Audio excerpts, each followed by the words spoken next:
Good evening, ladies and gentlemen. Wow, where's the time gone? Where's the snow gone? Here we are again back at this fantastic venue here in Douglas on the Isle of Man, looking ahead to another mouth-watering Isle of Man TT fueled by Monster Energy.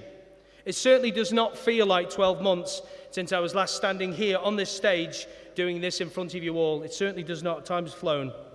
In recent years, when I've introduced this event, I've gone on to tell you how the TT's health has continued to improve year on year.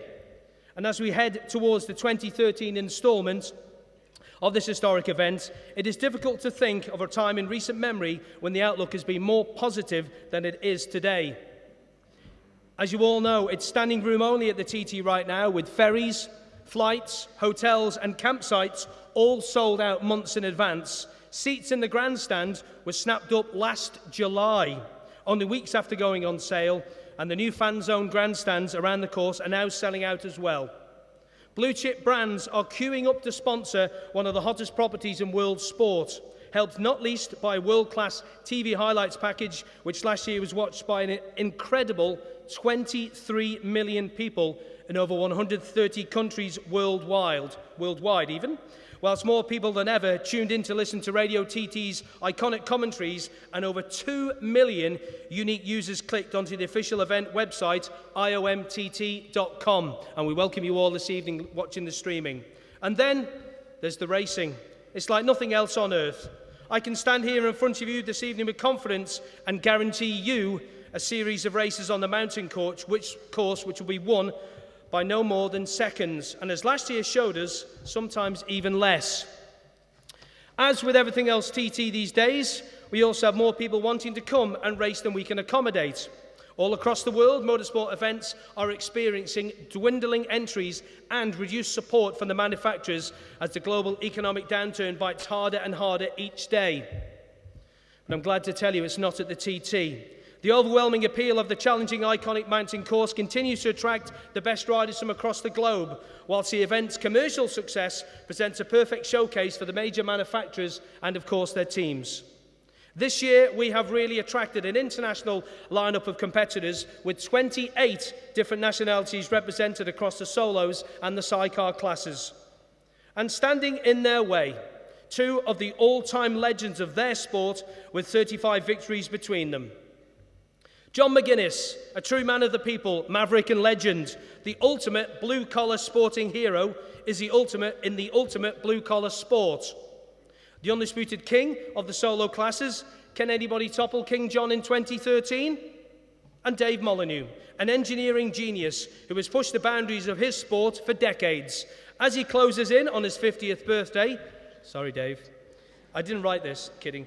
He remains the benchmark for all of the sidecar competitors, both in terms of technology and talent. Again, can anyone beat Molly in 2013? And let's not forget the people behind the scenes who we've just seen on the TV there, who make everything possible, giving up their time so we can all enjoy 2 action-packed weeks. The Isle of Man TT Marshals Association, who I know there's a lot here this evening, the medics, the race officials, the government departments, and of course the contractors that work on setting up the course. The ACU team in race control, the TT sponsors and other commercial partners who provide equipment and financial support that is invested back into this event. The people who organise the supporting events around the island during the festival, from the Southern 100 Club, again they're here this evening, through to the Ramsey Sprint organisers. And finally, the fans themselves, who create such a brilliant atmosphere around the course and on the island.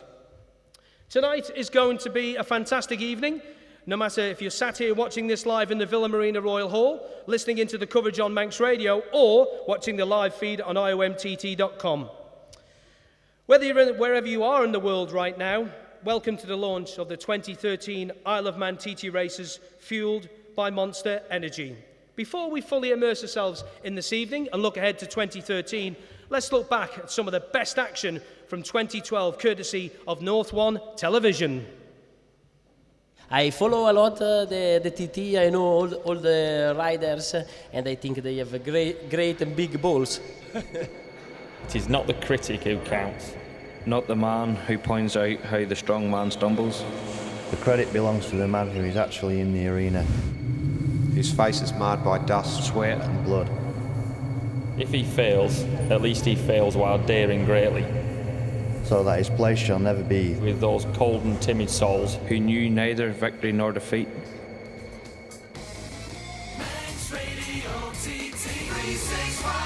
It's 7 o'clock.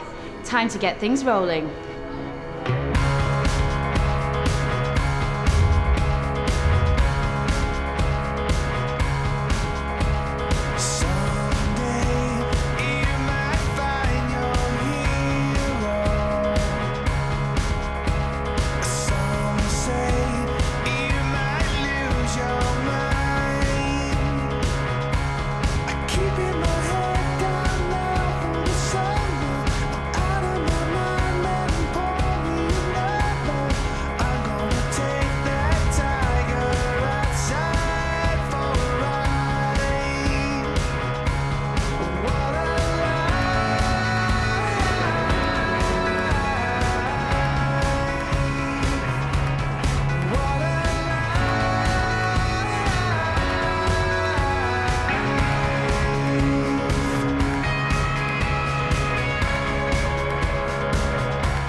Now, before we go any further, we want everyone here tonight and everyone watching at home to get involved and make tonight's show as interactive as possible, just like we did last year. Already, Russ Mountford's been on. He's been on to one of his friends, James Hillier, who's behind us here now.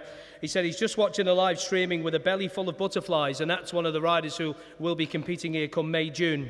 So if you have a question, you always wanted to ask your favourite TT rider during the show, you can tweet your questions at IOM_TT, and I'll pick out a few for each rider to ask when he is on the stage. Okay, give you that address again. It's at IOM_TT, and I'll pick out a few of those questions for the rider to answer when he's on the stage. Shall we get on with it? Yeah, let's go. Appropriately, we start tonight's show with the man going off first in all of the solo classes at this year's TT. It's James Hillier. James is one of a new breed of TT riders who has quietly developed into one of the event's leading riders since his 2008 debut when he won the prestigious TT Newcomers Award. Late last year, James really came of age, taking his first podium finish in the lightweight race, one of 3 top 6 finishes, which helped him record a highly creditable 5th overall in the Joey Dunlop TT Championship. For 2013, James heads the attack on the TT for Kawasaki and their official team, Quattro Kawasaki. For 2013, James Hillier, ladies and gentlemen, please welcome onto the stage one of the TT's brightest young talents, James Hillier.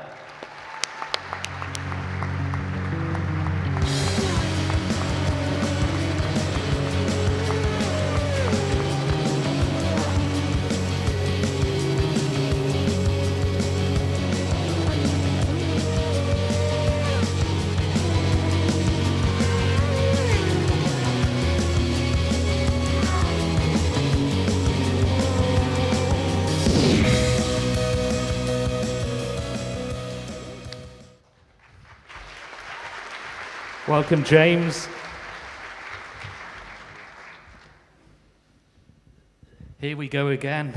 And number 1 is the headline number at the moment, isn't it? That's your position. You go first. You set the TT in motion. I haven't really stopped grinning, I don't think, since I got told, and it's kind of been frustrating because I haven't been able to say anything to anyone. You know, it's. When did you know? I knew officially last week, but you know, as a definite. But Paul had said for a while, you know, it was sort of 90%, and planted the seed. And then the more I thought about it, it just kind of plays on your mind. And you know, I'm over the moon really to be starting there is a dream, and I just need to provide the goods now and make it work to my advantage. It's good for your team and sponsors because there's going to be so much attention on that number one bike setting off from Glencrutchy Road. Absolutely, you know, every pair of eyes on the island are going to be watching the start of every race, so it's a fair bit of, I'd say, pressure, but I'm not looking at it that way. I'm here to ride a motorbike, and it doesn't matter, you know, a number's just a sticker on the bike. I've got to get on with that course and get my bike working well and bring it home where I want to be. So you can be the TT fan scarer, as we put it. Yeah, I think I said to you, I want to take the virginity of some of them new people who've not been here before, and they'll be stood in the bush somewhere, you know, never seen the TT, and I want to break them in.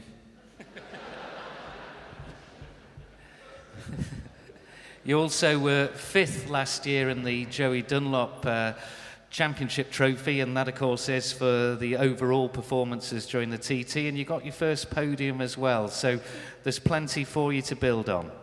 Absolutely, and you know, last year was real good, but my lap times never come down to what I wanted them to be, but my confidence in the course and knowledge it never stops improving here, so, you know, same for everybody, and we've definitely got the minerals there to get up there with the lap times, and this year is my time to sort of step up, I think, to those 130 laps and make it happen, really. You know, I'm not going to be riding out of my comfort zone or anything stupid, but I know, you know, this is my 6th year now, so I've got no excuses, really, just to get on. Hopefully the bikes will be working well, which I'm sure they will. They improved from last year. The team's forever getting better, and the whole package is looking strong for this season, so I'm keen and going to be doing my best, that's for sure.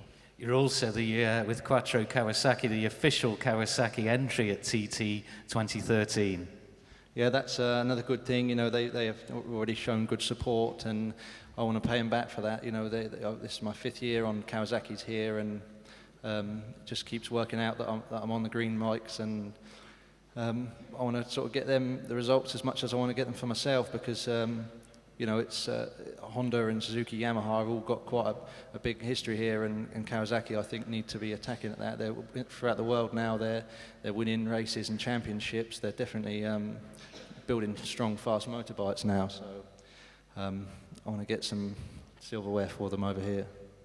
And just finally, before we go to the dreaded tweet questions, just be prepared for that. Anything could happen. Kinley will pick the really meaty ones out. Oh yeah. My mum will probably be overloading. You reckon, yeah? Probably. You'd be happy to answer from your mum, though, won't you? What I was going to ask you was that when you came here, as a lot of newcomers do these days, from the British Championships, from the short circuits, and you've mentioned you've been here now for 6 years, is the TT everything you thought it was going to be, or is it a lot more? More, I would say. You know,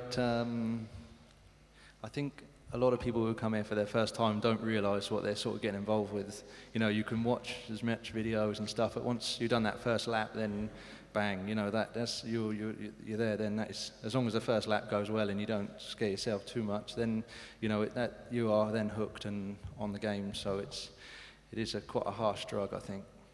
Should we try Mr. Kinley and the questions? Well, the first one is for me, actually. Can you do something about the glint off my forehead? No.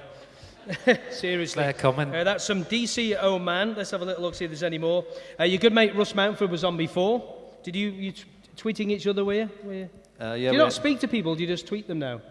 Yeah, it's kind of the new way, I think, isn't it? Is to it? Communicate. We don't phone, or everyone just has like public conversations on Twitter, which I don't understand, but that's the sort of way it's all going.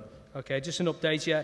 At IOM-TT, any questions for Jimbo Hillier? Right, well, we've got none in at the moment. Your mum must be asleep. Or drunk. Drunk. You got away with it lightly, haven't you? We'll let you go. Ladies and gentlemen, he's riding for Quattro Kawasaki at this year's TT Year 6 for one of the rising stars of the TT scene, James Hillier.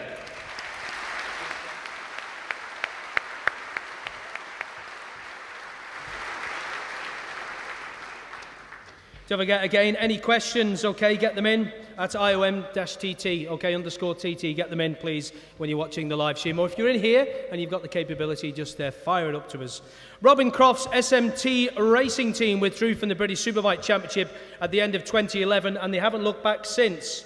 A successful TT debut with former British Supersport champion Carl Harris at last year's event was followed up by a first Macau GP victory with Michael Rutter on board the machines. And for 2013, the team have expanded even further, becoming one of the few leading teams to contest the solo and sidecar categories. Dan Stewart heads up their solo effort. The Cumbrian has been one of the most consistent TT riders over the past decade, with 16 top 10 finishes to his name.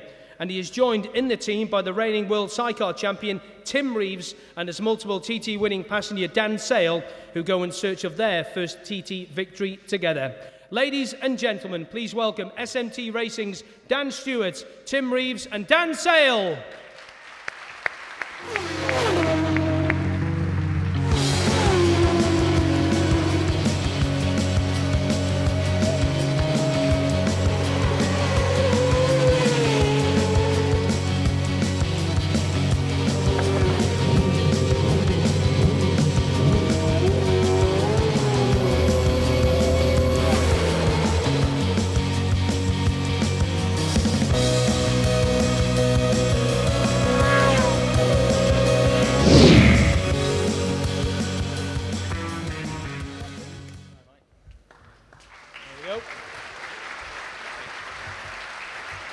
Okay, if you are watching on the IOM-TT stream or listening via Manx Radio, get your questions in now, please, and we can ask them at the end. Tim.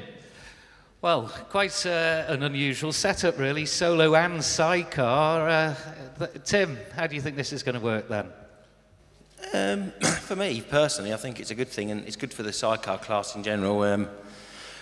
Yeah, I got luckily enough, I was invited to go to Macau with John McGuinness, and obviously he was riding for Robin Cross team, and we got on a few Bombay Sapphires one night, and it just got brought up that, you know, would he be interested in running a sidecar, and it just went from there, really. But yeah, I think it can only be good for me and for the class, and I think it'll be good for the paddock, hopefully. You mentioned, obviously, in the intro there, current world champion, but that's 4 times a world champion now. Yeah, I mean, what can you say? I'm over the. It was real good last year to win it back again, but I want a TT win, and this year we've put the World Championship on hold for a bit. I'm going to take a year away from that because I want to put all my efforts in trying to get this elusive TT win. And I think the last couple of years I've spread myself a bit thin, really, trying to do the British Championship, the World Championship, and trying to win here. And you know, you can't underestimate this place. You need to give it 100%. And after a lot of thinking and decisions, we've decided that I'm going to knock the World Championship on the head for a year and try and bring that first win back. And hopefully I can it'll be this year. In many ways, though, the sidecar racing at the TT is an unofficial world championship.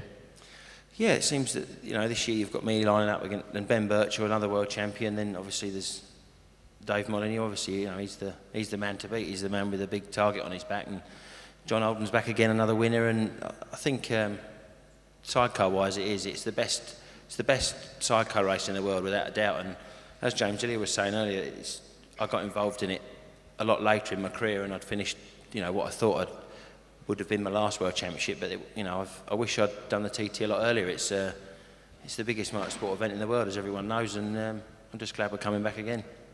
And a word for your passenger. I mean, you've had a few passengers in various championships, but you've got a pretty good right-hand man, haven't you, for the TT? He knows his way round. Yeah, definitely. You know, it's good to. I'm going to be coming back this year, and it'll probably be the first time with some real consistency. With, you know, after last year's semi-disaster, really, Dan jumped on and got me out of trouble, and we've done loads of testing in the winter. The bike's the same bike I used last year, but we've just refined it a bit, and it'll be nice to line up on the grid with something that I'm really confident in, that I can set off and just worry about trying to win the race rather than having little things in the back of your mind that I've been worrying about. So, yeah, you know, Dan's history says it all. And, you know, he's a multiple winner, and it'll just be one of the big pieces of cake that I won't have to worry about. You managed to get the Bombay Sapphire reference in, so well done there, Tim. That was a test beforehand. Dan, this man then, you've plenty of experience with different drivers around here. Where does Tim rate? I mean, it doesn't get much better than a 4-time world champion, but you've got to now get that win for him here at the TT. Yeah, it's no pressure or nothing, is it? But no, I mean, jumping in with him last year, it was a bit of a, you know, it was like a last minute sort of dive into it, and we never really had much sort of time to go, but once we got out there and we got going and we sort of got a few nights under our belt when we actually did get a lap in, you know, we did sort of, we gelled quite quick really, and, you know, we proved sort of race week that, you know, we had the pace, and we led it for a couple of laps, and something silly just sort of let us down at the end of the day. But like Tim said, we've got the same bike, we've got our own sort of hands on it now, and we've done a lot of testing on it. And I think, you know, we're in a hell of a lot better position now coming into this year than, you know, than last year for definite. And I think I'm quite looking forward to it, to be honest. I think, you know, we're going to have a real good year at it. How much compromise is there between a driver and a passenger in getting to know each other? Are you fitting in with the driver, or are you trying to get the driver to fit in with you? I think the hardest thing has been having to learn to start drinking Bombays instead of, you know, pints and stuff like that. But Two? Maybe you should explain that. Yeah, it's just of interest there. You know, how much compromise is there? Well, you either get on or you don't, and we just seem to get on. And Dan's been over in the winter and stopped with me a bit, and we had a week away testing them, and obviously my father's involved a lot, and we all got on real good. My brother rides with me in the British Championship on a big bike, and we've all just seemed to hit it off. And you need that really. You need a happy team's a winning team, innit? And at the moment it seems to be working good, so I just can't wait to get going really. So there's no squeezing or squidging, as Klaus would call it. You haven't managed to do that with Tim yet? no, there's none of that sort of going on. We sort of, I don't know, we sort of think sort of something similar when we're out on the bike. You know, it's just like he just goes in the way he wants, and I'm just got to hold on. Ladies and gentlemen, we'll just go to now the solo part. If you just pass the mic along, thanks guys, of the SMT operation, and Dan Stewart it is, of course. 16 top 10 finishers mentioned there. You'd like to get nudging nearer that podium. You knock on the door quite regularly, but that podium, yeah? Yeah, I mean, the podium is a big ambition for me, and I've always said when I do retire, I retire a happy man if I stand on a TT podium. But, you know, hopefully we can knock on the door top 6 regularly, and podium comes our way, great. If you keep knocking on that door enough times, it'll open, that's the theory. Yeah, I mean, you always need a bit of help and a bit of luck at the TT, but we're probably in the best position we've been to, like you say, open that door, yeah. Now, of all the privateers that I've met at the paddock, you're probably the biggest privateer of all, in that there's only really a team of 3. You, the missus, and another person, that's it? Yeah. So how are you going to cope with this big team environment? Well, I'll probably drive them crackers all practice week, asking if they've done everything and checking everything that they've already done, but I think I'll settle into it okay, and I'll just get into putting the kettle on and watching them work, yeah. It's going to be tricky though, isn't it? Because you've done everything really in the past. Yeah, like you say, I was a very privateer, and I've always done it myself, and Robin from SMT, you know, we started talking fairly late on, you know, before the start of the season, and you know, they wanted a rider out of the TT and hadn't managed to get anyone suitable, so we kind of started putting a deal together from there, yeah. You said down at the interviews we did at the Braddock Glen, which was the media press launch part of the day, that you could have carried on being a privateer, but you'd felt you'd hit the glass ceiling on that front, and this opens up a new avenue and new ambitions and new goals.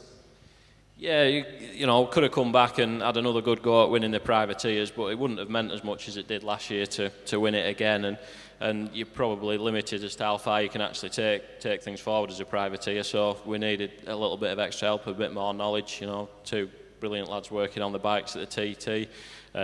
Robin's passionate about his bike racing, as my other sponsor, Graham Wilcock, is, you know. So we're all in it for the right reasons, and to hopefully get a bike round as fast as we can and do okay. I think the highest you started on the grid at the TT was 11. You're in the top 10. Yeah, top 10 start number this year, something I've been working towards for a long time. So yeah, it'll help, but any of the lads in the top 20 really, they're all quick lads, you know, and no one's going to trip you up or hold you up for very long. What have we got, Chris, over there? New microphone, but what have we got on the Twitter front? I think they haven't drank enough yet, Tim. I think that's what it is. I think they're just taking it easy. It's all quiet, actually. Get your questions in, excuse me, at IOMTT, okay? At IOMTT, okay? If you've got any questions for the guys, I'll just do a refresh. And I think it's all quiet. We know there's a load of people watching it, but if you want to tweet in a question for the guys, feel free to do so. Tim, the other one. Okay, right. I've got to ask then, Tim, if you got that mic for Tim? Save us stretching across all the time. Explain then this Bombay Sapphire. No, I'm not really sure. It's the new drink, isn't it? Everyone seems to be on it. There was a few bottles of it sunk last night, but we got a few tweets earlier today by a few fans, and they wanted to see if we could mention it when we were on here, and I think we've got a couple of Bombays in there, didn't we? More now. Ladies and gentlemen, representing SMT, and it is quite a different setup this year. Oh, hang on. We have a question, and it's from Dave Moffat. Okay, Tim, if you win, would you return? Dan's the man. Both of them, by the way. Tim, if you win, would you return? Yeah, probably. I don't know. I always said that I'd retire if I won a TT, but it's bit me a bit hard, I think, and I can't imagine that I'm going to walk away from it that easily. So yeah, I probably would be. Okay, Dave, thank you very much for that. And just gone on up at IOMTT.com is a picture of all the guys down at the Bradley launch, as Tim alluded to. Excellent. Well, yeah, solo and sidecar effort then from SMT. Please give a big cheer to Dan Stewart, Tim Reeves and Dan Sale.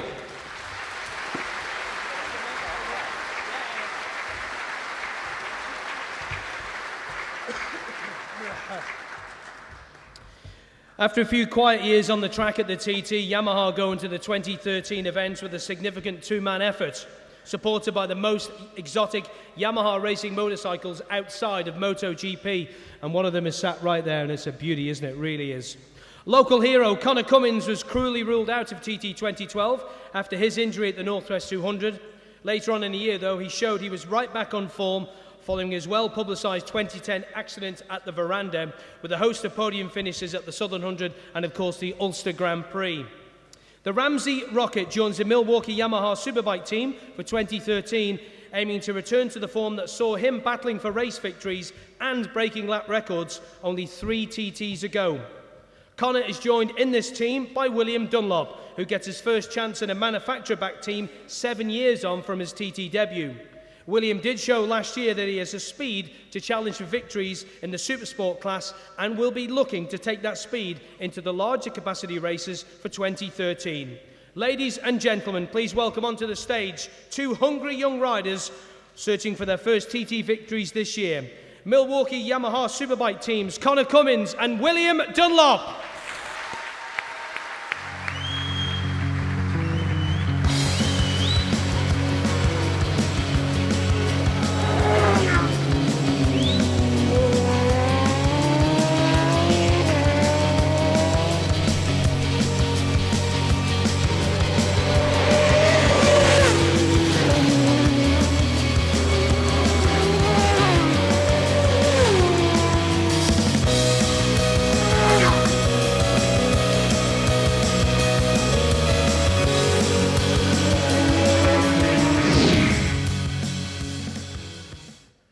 Good, these intros, aren't they?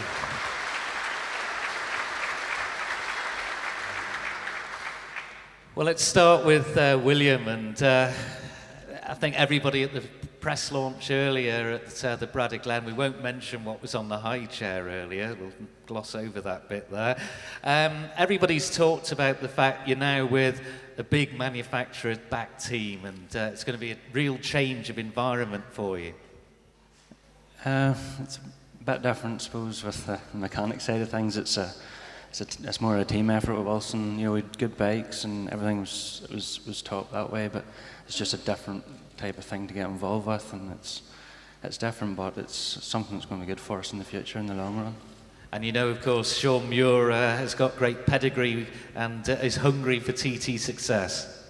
Yeah, I think it kind of works well with me and Conor. We're both looking at first TTs as well, and as Sean's out, Sean's not there to make up the numbers, so it's just a matter of getting dialed down, and there's no doubt stuff's good enough for it. I know you're also very keen to not be seen as just a contender in the super sport class. You want to get us to the front of the field in the superbike classes, and the times that you're putting in now on the bigger bikes are tumbling down. Yeah, it's still a great bit to go, but you know, I wouldn't have took this ride in this. I thought I could do the job. I wouldn't have wasted people's time. So, you know, there's a lot of pressure on, definitely, because as I say, I've got the tools for the job, and it's no excuses now. This Yamaha, though, is certainly full of trick bits, sensors everywhere when you look at the bike. Yeah, it's actually quite scary looking at times as well. So, no, as I say, this is the best it gets, and really looking forward to it. And yeah, I think we can do a good job with it. And a TT win to William Dunlop, what would that mean? That's, I'd say I have a few Northwests and Ulsters, but the TT's on just to finish it all off would be nice. And it's definitely the hardest one out of the three to get, but you know, still working at it, and hopefully this is going to be the year. And just to finish with, everybody talks about the learning curve that newcomers here have to go through. I think naturally as a racer, people go, yeah, right, yeah, okay, I'm listening, I've heard that. It's true though, isn't it? And you're constantly learning. Yeah, I've found it really hard to learn, to be honest. Sometimes I forget where I'm at, but even when you do know where you're going, I hear Michael always saying he's always learning new things, so it's just one of them things, the more experience you get, the better you get, so hopefully that's the case. Wish you well, William. And also, of course, we've got Conor Cummins here. And Conor, I've got to just ask you to tell everybody what you've been up to in the last couple of days, away from motorised bikes, but on mountain bikes. Yeah, not been getting too much sleep. I was out with Steve Peat today. I thought I was okay on a mountain bike, but he just made me look completely rubbish today. Up at South Brule, and what an experience. I've ticked that box to ride a downhill, world champion, so I've ticked that box, and yeah, I got covered in crap, and it was a good day out anyway. Did you lose your self-discipline a little bit when you saw him going downhill? Did you want to copy at any stage, or did you manage to hold yourself back? I was getting a bit carried away. I was sort of thinking, I had to do a bit of filming, and I had to lead off and go down a bit of a section, and usually I go out with my mates, and it's usually a bit of a race to the bottom, and I did that today, and I thought, hold on a minute, you plank, it's Steve Peat behind you, just calm yourself down, and I was nearly making friends with a few trees. You're going to need to wrap yourself in cotton wool a bit and come to the TT without any injuries this year.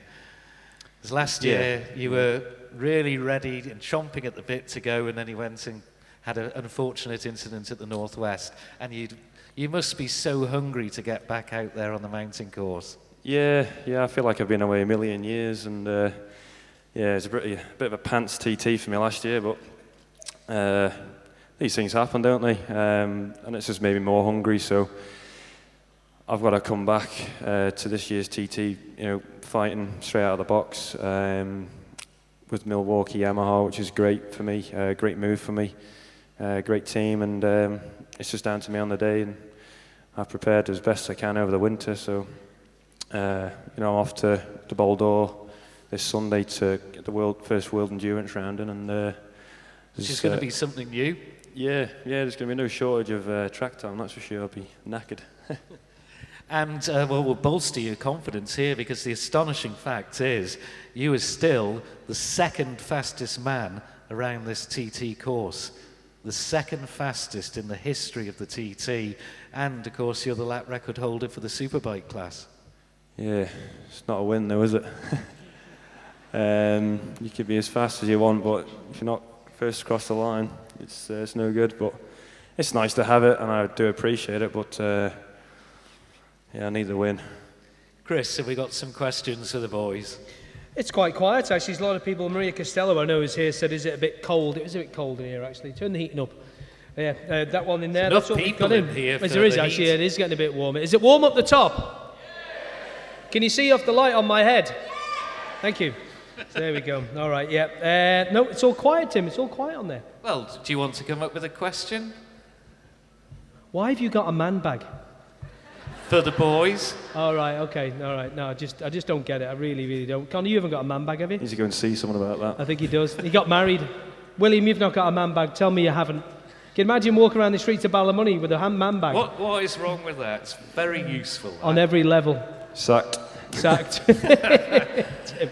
Right, well, on that note, a big thank you to the boys from Milwaukee Yamaha, William Dunlop and Connor Cummins.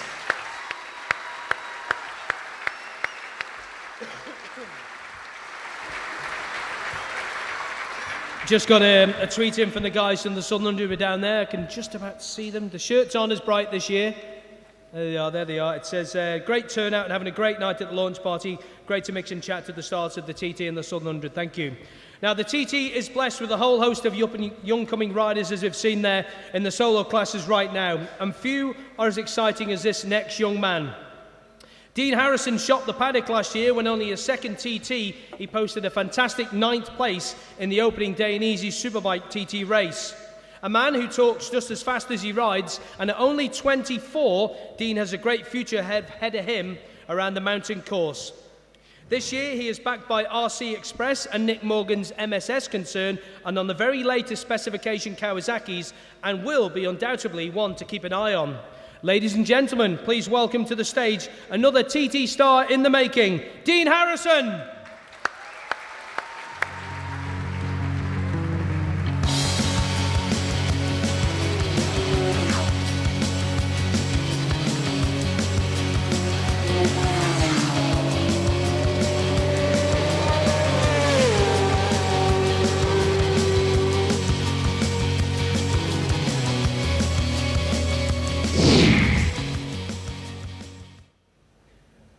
That's some good action shots there, Dean. Well, last year was your second year here, and you finished 9th in the Superbike, and that really grabbed everybody's attention. This is a man to watch. Yeah, I think it grabbed my attention, to be honest. Just went out, head down, away we go, as you can see. A bit sketchy, but it's all fun. No pit ball.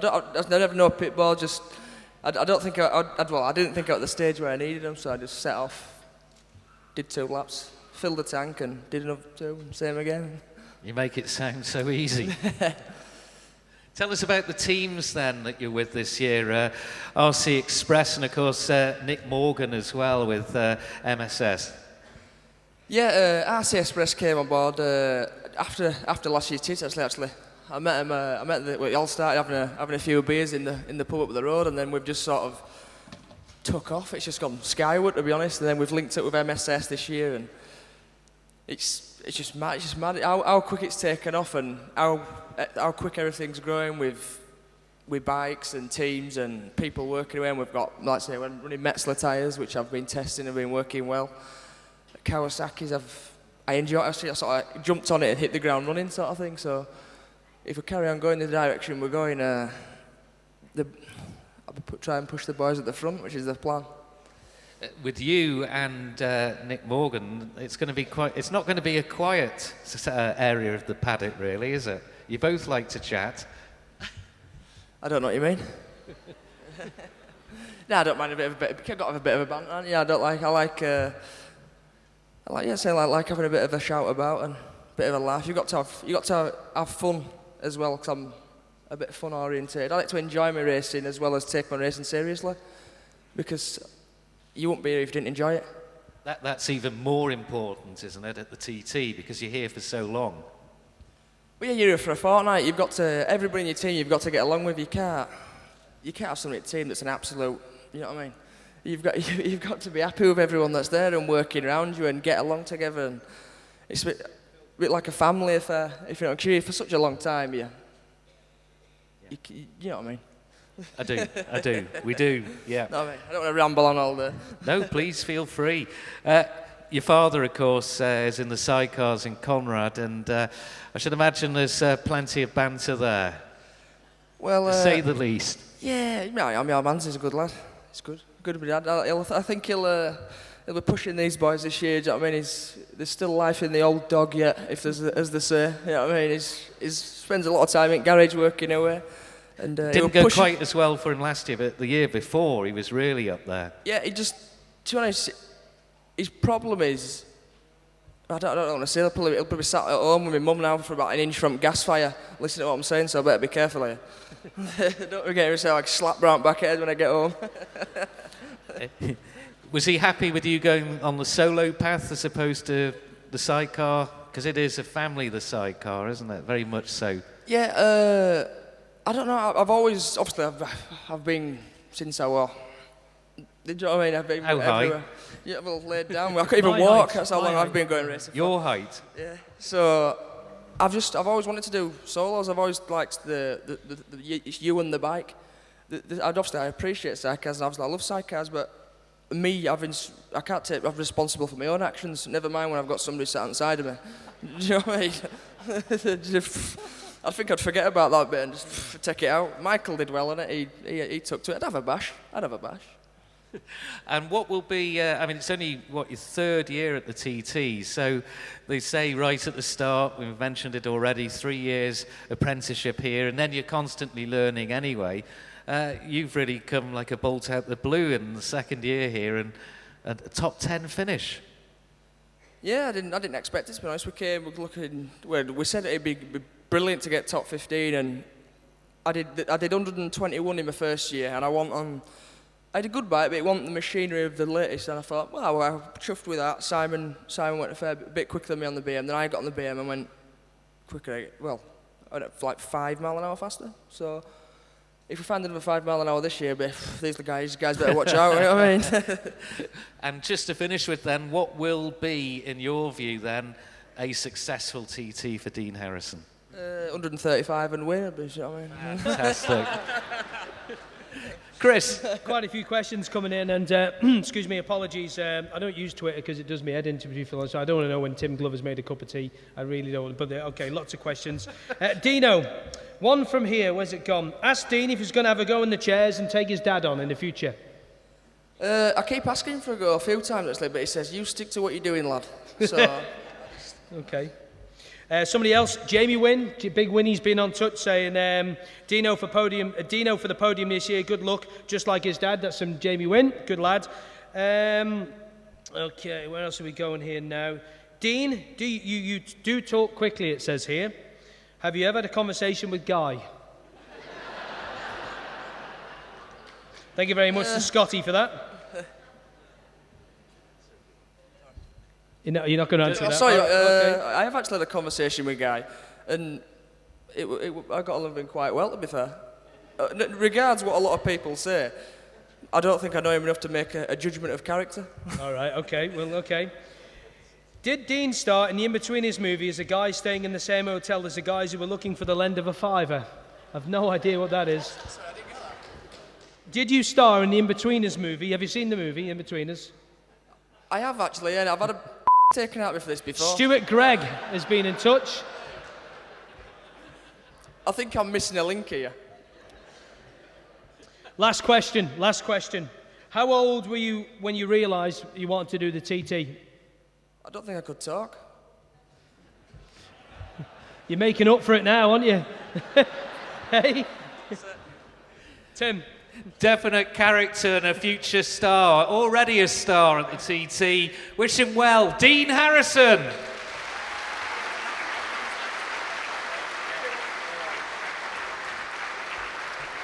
The TT has seen many sibling rivalries over the years, known more so than perhaps Joey and Robert Dunlop during the 80s and the 90s, and of course Robert's sons Michael and William today. The Isle of Man too has a set of talented road racing brothers, and in 2013 they will line up together at the TT for the first time. One already established as a top 10 finisher, and the other looking to make a name for himself and join his elder brother in the ranks of the established TT royalty. Dan Neen is a top TT rider on the cusp of making that big breakthrough as a TT podium finisher. With 6 top 10 finishes already to his name, His 2012 effort, though, was ruined by injury when he crashed exiting Governor's Dip, but he's back for 2013, fighting fit, and of course looking to improve his results even further. Joining Dan on Glen Crutchew Road starting grid will be his younger brother Ryan, who has already tasted success on the mountain circuit by winning the Newcomers Manx Grand Prix, a prestigious talent. Ryan will be hoping to emulate his brother's TT success in years to come. Ladies and gentlemen, please welcome onto the stage the Isle of Man's very own Dan and Ryan Neill.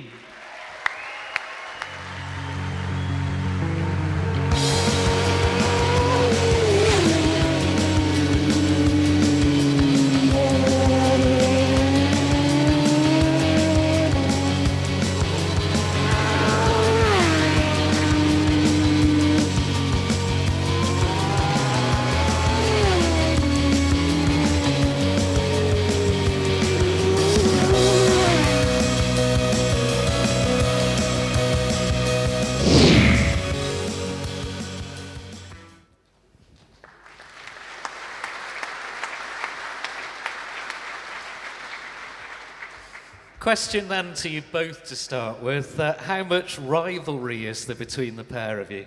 I knew this one would come up. None, really. He's lying there. 'Cause he tells me he's going to smoke me all the time, so... But no, I suppose it keeps each other on, keeps us on his toes, so, yeah. And Ryan, making your TT debut this year, you've seen what Dan's done. You want to better that, I bet, don't you? Just want to do my own thing, really. Just go around, do my thing, and work my way up, really. Just do my best and see what happens. So going in with really realistic expectations in year one. Of course, you know the TT mountain course was success at the Manx Grand Prix, and you're local anyway, but slightly different when you're going at the speeds you will be in a month's time. Yeah, slightly quicker. And be good atmosphere riding in TT, a bit more people watching and stuff, and it should be good.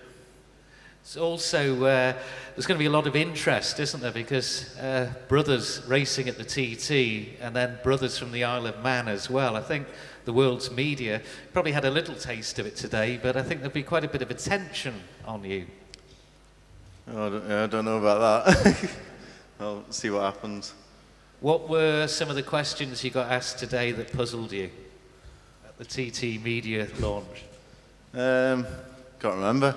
Was it something about your favourite top 5 riders or something? Yeah, didn't understand the question, to be honest. Gives you an extra incentive as well now that you know little brother's there. Yeah, I suppose, obviously he's got a bit of learning to do. He's had a few years out and that, but, I know he can ride a bike, so, it should be, like I say, he'll keep me on my toes, and if not this year, a couple of years to come. But, it's all, everyone's the same,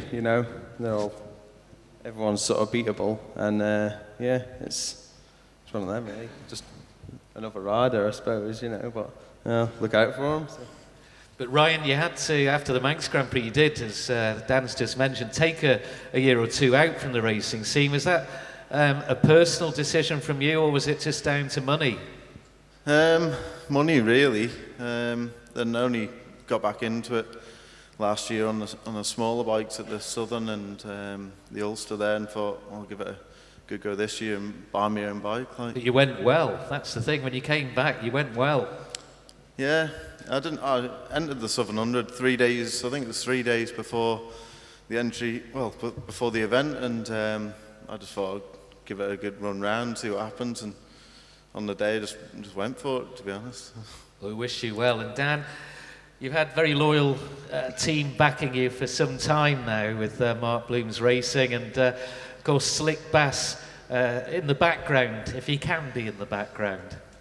Yeah, they've been real good to me. I'll be stuck without them. So Mark's Bloom's my fourth season with them now. So be nice to get some decent results for them this year and sort of pay them back. And I had Slick working hard over the winter, and he's been improving the bikes. Trying to develop them, because obviously had the Suzuki's first year last year, so it was needed a bit of work, but yeah, I think I'm ready for it this year, you know, it should be good. 6 top 10 finishers, and I guess most of the knocking at the door in terms of a real breakthrough has been in the super sport class. Yeah, I mean, that's been sort of what I've rode really for quite a few seasons, and then over the past couple of years I've sort of got into the, you know, not riding a big bike a bit more, and maybe taking a little bit more time to get, you know, used to riding style of that, and probably trying too hard, to be honest. You know, it's sort of slowing me up, but yeah, obviously I've been knocking on the door of the podium, and it's just not come our way yet, but hopefully this is the year, you know. And it must be, just to finish with, very difficult when you first come into the TT, knowing you've got all these different bikes to try and set up right, and you've got to allow enough time for you to feel comfortable on the big bike, for example. That's possibly where most of the work comes in, because they can be a bit ragged round here if they're not right. How do you balance all that up? Yeah, obviously, I mean, this year we're sort of, I'm not doing a main championship or anything, so my aim is to maybe, you know, try and focus on setting all the bikes up and preparing for the TT, which is, you know, it is difficult, you know, especially when you've got a smaller team, and a lot of the boys help me out, and they're just, you know, they're doing it because they want to, you know, as I couldn't do it without them, I'd be stuck, so yeah, thanks to them, and like, you know, if I could prepare myself better for the TT, then yeah, you know, I'll stand me in good stead. So. Wish you both well. Have we got questions, Chris, for Dan and Ryan? We have. Hopefully they can hear this okay. Dion Meakin says, here we go. Will Ryan be quicker doing a lap of the TT course than delivering timber? What was the question? Ask Ryan what are his top tips for a training diet. Flat out. Flat out, okay. Dave Martin says, Dan, I soiled my undercrackers watching your now famous wheelie stunt in TT 2011. And another question asks, how did you clean your underpants afterwards? That wasn't me, it was Ryan and my levers. So. And yeah, I think we're about up to date. Oh. No, I'm not going to read. Oh, you see, they always try and catch us out, don't they, with these? I'm not going to read that out. No. We're not going to read that out. No, definitely not. Tim. Go on. No. We are live on Manx Radio and FM as well, so perhaps not. And on IOMTT.com as well. Absolutely, streaming live as well on there. And yep, tweet your questions. There we are, at IOM_TT.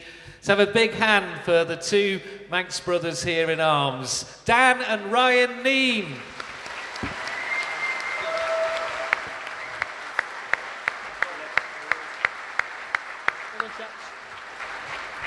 Can we please say hello to Spadge Boyle in the audience, it says here. It's the first time he's actually left Port St Mary for a while.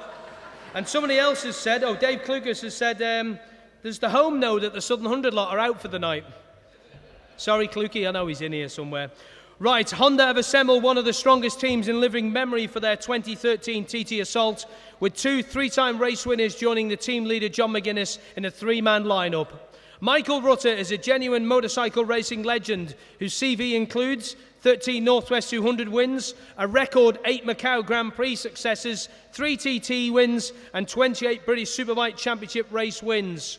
Joining up with the Works Honda TT Legends team gives Michael his best chance of challenging for victories in the main Superbike classes since he returned in 2007 after several years away. Also joining the team for the first time in 2013 is another Michael, youngest son of the great Robert Dunlop and a former teammate of Mr. Rutter's, by the way. Michael Dunlop is unquestionably the hottest property in road racing right now, having recorded 3 TT victories and a let record by the time he was only 23. All eyes will be on him to see the move from privateer to the Honda Works effort elevates him to the position where he can challenge John McGuinness for race victories on a superbike for the very first time. Ladies and gentlemen, please welcome onto the stage Honda's 2 Michaels, Michael Rutter and Michael Dunlop.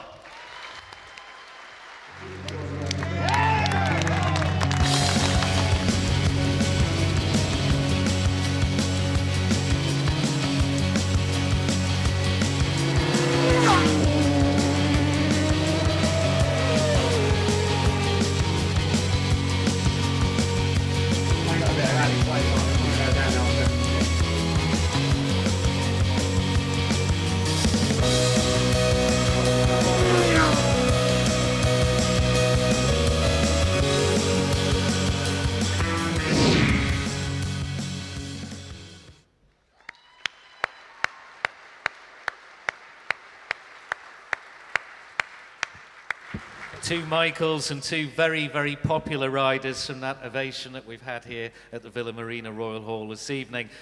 Michael, where are the crutches? I was going to ask you about the injury first of all and get you a bit of sympathy. Oh, no, I've had a few glasses of wine, which I'm all right now. He didn't pay for them, any, a tight, miserable wanker. I had to share a room with him, right, for 2 nights. He snores. He tried to get in my bed twice. He's that tight, he farted in a bag and put it in his pocket. That's how tight that man is. He's nearly as bad as Neill Tuxworth. That's the truth.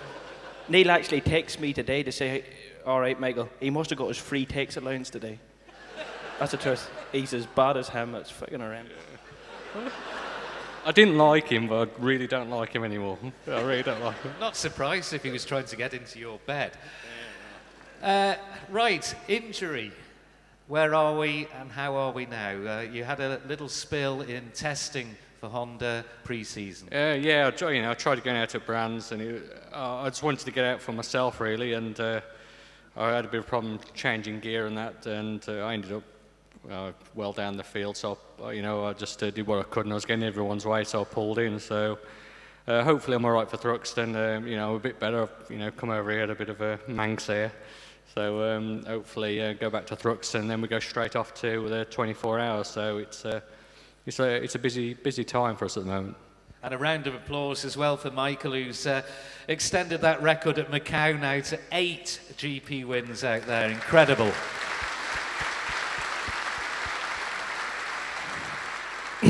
It's only one and he's doing. Apart from the TT Zeros here for the last 2 years, but That's because nobody's in the Huron race. It's fucking. But somebody has said, speaking on the money front, that Michael possibly wouldn't go in it this year because the money's gone now. Well, obviously we were sharing a room together. The next room, that was John McGuinness, and all we heard all night, wasn't it? It was John looking at videos of himself. And the best it was, we heard this that was like all night, and it was like a headboard banging, and me, what's that man doing? I opened the door, and it was him watching an onboard of himself, and it was like, and get over the truth, yourself, that John. is. Just get over yourself, and Simon Andrews in the wing going, go John, go John. How many has he won now? 16, is it? I think it's 15, because... 15, yeah, he's done all right, hasn't he? Yeah, he's done all right. He's fucking... Don't worry, we've heard enough about it in the hire car on the way down the road. We done a 9-hour journey. 7 hours and 59 minutes was that about John winning 15 TTs. Oh. But I tell you, the last hour and 1 minute was shut up because he took 10 grand off him for the battery race. He was upset about that, he was. He didn't like that. Didn't like that. Especially those leathers he had last year. Oh, yeah. Oh, leathers. I'd have given him 10 grand to wear them. You should see the big man, he's on factory leathers this year. Where did you get them Mazda? We'll speak about that later. I was going to say, as an experienced rider now in the TT setup here, the Honda Legends setup, and John as well, of course, you've got this young protege here, introduced now to a big team setup. It's going to be a challenge, yeah? Oh, definitely, like I said before, I was teammates with Robert in, 94. And having William and Michael, it's ace. It's like come round another generation, really. So it all comes round, doesn't it? So hopefully we can do the job and get up there. But obviously with Michael here, I've spent a couple of nights with him. Obviously it was terrifying, but got to know him a bit more. And he's in practice he was definitely on it. So. John knows he's got to get his finger out and, have a good go. Job's a good one, isn't it, for the superbikes and challenging Mr. McGuinness? Yeah, that's the main goal. That's why Honda brought me in, to make John go a wee bit quicker. And I want him wherever he's at. I'm waiting for him, but look, there's no point in me coming in here and teaching an old dog new tricks, I just want to get my head down. It's time for me to make a shine, if I do it right and keep talking the right stuff and stop talking about pedos and stuff like that. I could have a good long career with Honda, and I just want to keep my head down, keep my head level, and learn off the like of Michael and John. Look, they've been around a long time. They're around that long. I think they were born when my granny was born, but I think my granny went to school with you boys, didn't she? Something like, I think they shared high schools or something at one point, but you know, the boys have a lot of experience, you know what I mean, and I just, it's great to learn with them. And I say, I travelled down the road and shared a room with Michael. He keeps saying it was a horrendous experience, but he keeps talking about it, so I must have left some sort of impression with him, so it was a finger stamp, if anything, and... It's when you're trying to take my trousers off, that was the worrying bit. No. Lightweight TT, I've got to ask you that. You've lost a lot of weight as well. Not like John.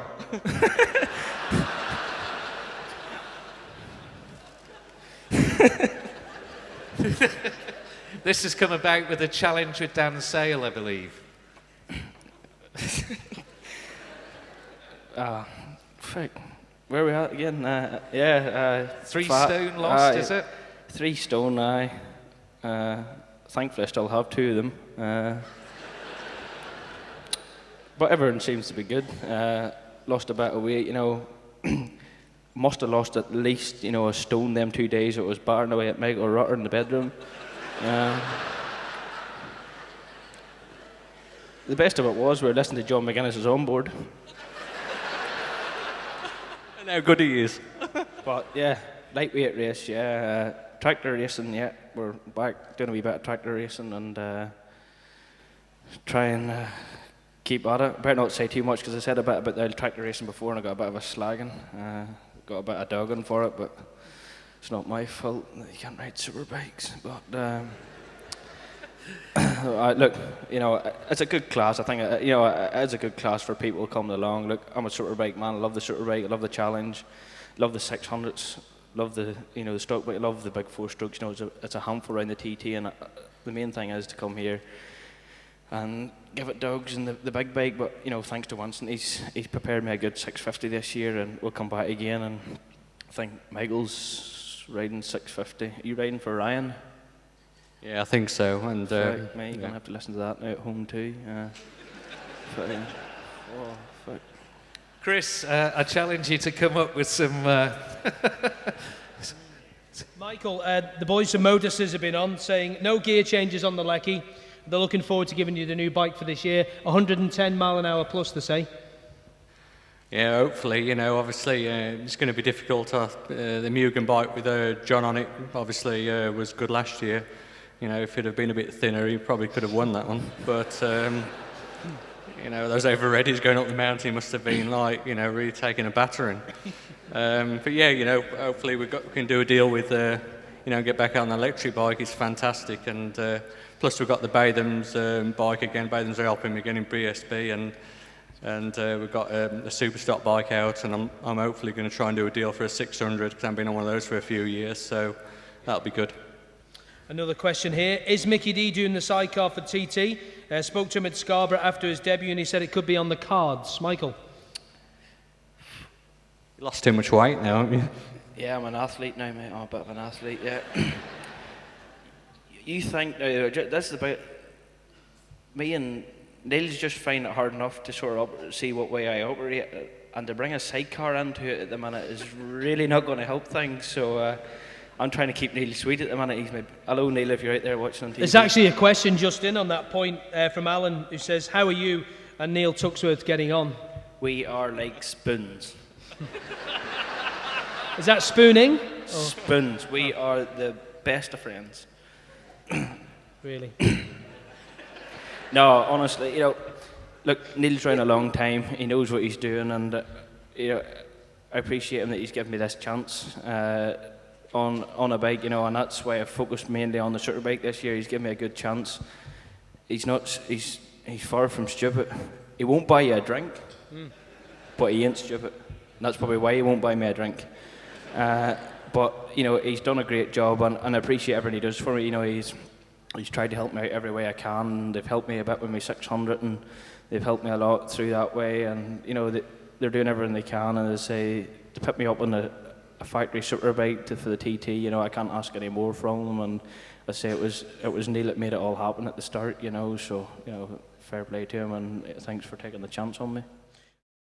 Right, having tasted success at the 2011 TT races when he won his first race 28 years after making his debut, John Holden and his passenger Andy Winkle, well, they endured a miserable 2012 event, breaking down on the first lap of race 1 and then crashing out of the meeting at Waterworks before race 2. Undeterred and fully recovered from their TT injuries, they're now back for another crack at the Sure Sidecar races in 2013, where they can be expected to lock horns with arch rivals Dave Molyneux and Pat Farrance, Tim Reeves and Dan Sale, and the Birchall boys Ben and Tom. Ladies and gentlemen, please welcome the TT's oldest ever race winner. I didn't write this. John Holden and his passenger Andrew Winkle.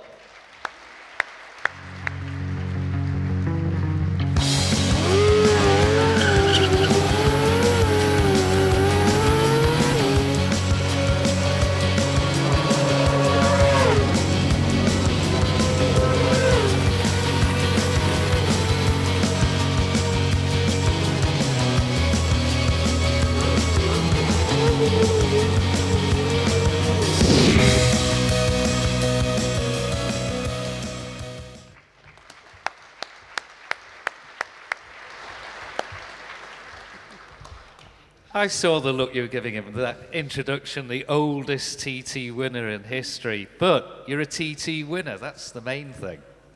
Yeah, that's the thing, isn't it? I mean, been coming here since, I can't remember. But to get a win, that's all right, isn't it? Mr. Kinley. What? Oldest. It wasn't me. He was just reading the script, he's going to say. We'll be even older this year. We is. But the win was followed by a dismal year.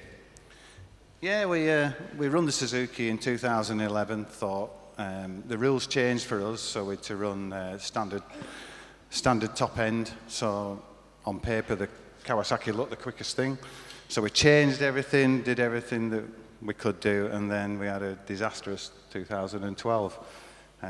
We've eaten more cakes and drunk more tea, haven't we? Just around that TT course. And then we brought down in the first race. And then somebody said, well, we'll lend you Suzuki. So we put the Suzuki in, and it was flying on the Monday, and then I just got a bit giddy and did a daft mistake and crashed at Waterworks. So that was the end of that link, wasn't it? You can speak if you wish, Andy. Is it flooding all I'm back still now? speechless, just, yeah. No, it's just one of those things. We tried a different package, and it basically didn't work for us. I noticed on the footage, we're the only people who the bike changed colour, because the footage we had with the Kawasaki was so short that people were talking about the mountain, and we never actually saw it. So, and I'm the only person, I think, to start on the sidecar and the practice lap and finish in a Subaru, so that was quite a novel thing. So. Of course, you had a little stay in Noble's Hospital and then a recovery to undergo. Fighting fit now, though, and you've had some really encouraging performances in early season. Yeah, I fairly hurt myself. I brought 5 ribs, did my pelvis, broke my shoulder, punctured my lung, tore my liver. So I was poorly for a while, and then I was led in Noble's Hospital thinking, we need to get this right. So I've got fitter than ever, I'm stronger, and then we changed the Suzuki, back to Suzuki, and then we've, at British Championship, we've only had 1 meeting at SNET, which isn't a real test, but we got a pole, 2 wins, and a lap record, so things are going okay. Good to have him back. I bet it's better out there racing than taking grapes to him in hospital, isn't it? Yes. Do you know, he only visited me once. Well, you got that many visitors, apparently. You're popular, which I found hard to believe, but yeah, last year was last year, but this year is this year, and you know, I think we're going to come back a lot stronger, and the pair of us, after what we've seen with the bike and how comfortable we are on it, I think we'll give it a good shot this year, and we'll be back where I think we should belong. So. How do you assess the field? Because, I mean, this year's Sidecar 2 races have got the potential to be epic. Well, it's... The TT, it's like even the solo boys, it is a lottery. You do need a bit of lady luck. And there's one chap here I think should be is Conrad, because he's really knocking on the door. You know, if the luck goes his way, then I think, you know, you could see, you know, another winner possibly, you know, because Conrad, he's coming on, you know, and like, especially with having his son here as well, that would be a good father-son thing. So next year I think you'll invite him, because like, you've got 2 personalities you could have on stage there, and all right, Dean. So, yeah. That's a beer bought later then, is it? Well, that's what I was pushing for. I gather that your partner in crime has gone into the tattoo. Pardon? You mean the midlife crisis thing? Well, that's what you told me earlier. Yeah. I didn't want to put it like you know, that. A man of his age should know better than start having tattoos. Okay, then. Here Not we go. on the dream on. No, but it's nice to see somebody of, you know, the oldest TT when they're sort of getting tattoos on his arm and all that sort of thing. So you were that bored last year, you had to get a tattoo, yeah? I've only just done it. It's still got scabs on it. Wet woo. TT, 3 legs as well, and a star. We need a few more stars. Is that's that the like thing. the Champions League Yeah, ATT yeah. win? Yeah? It's good, that. Oh, it killed. It hurt me. I'm all bruised. You're not a tattoo man. Me, no, I'm just pure, me. I'll just keep pure. It's great to see them back, and we do wish you both well, guys. Chris, what have we got? Well, it's predictable, isn't it?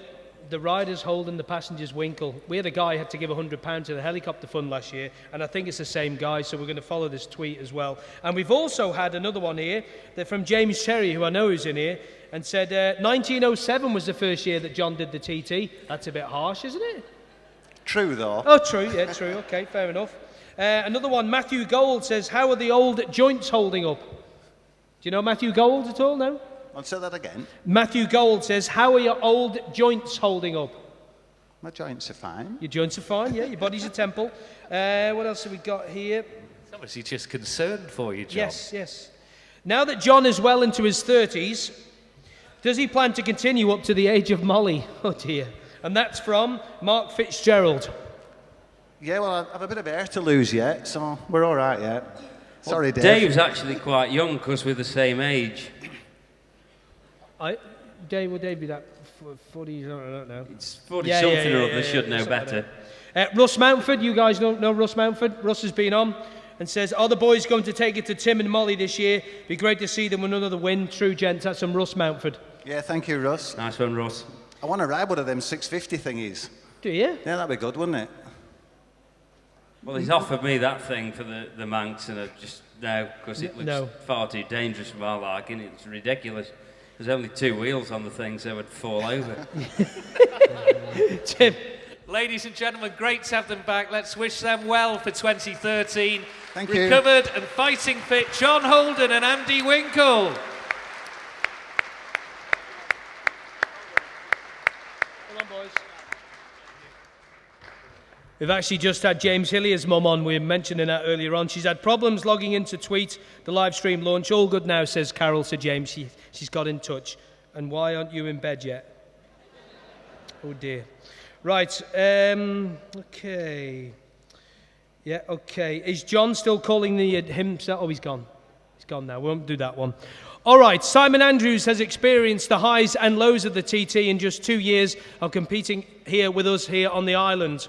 Having claimed the TT Newcomers Award with a stunning showing in 2011, he was elevated to the Honda factory team for 2012, but it all went wrong on the opening lap of the Dainese Superbike race when he crashed heavily on the mounting, sustaining serious injury.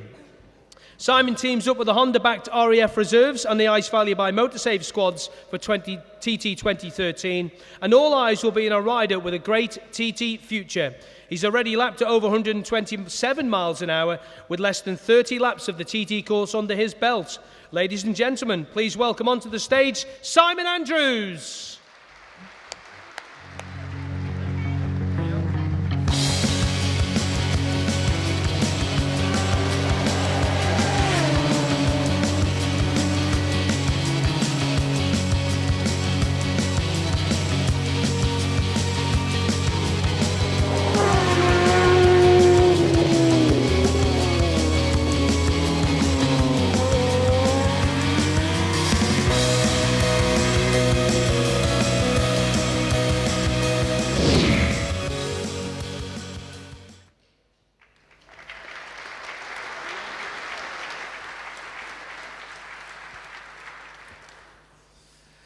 Simon, good to see you here. You came into last year's TT hobbling a little bit, and then you hobbled away a lot worse at the end. Yeah.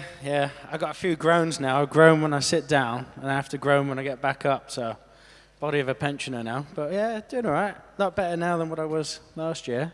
I saw you for the first time today for quite some time, and you're walking so much better now.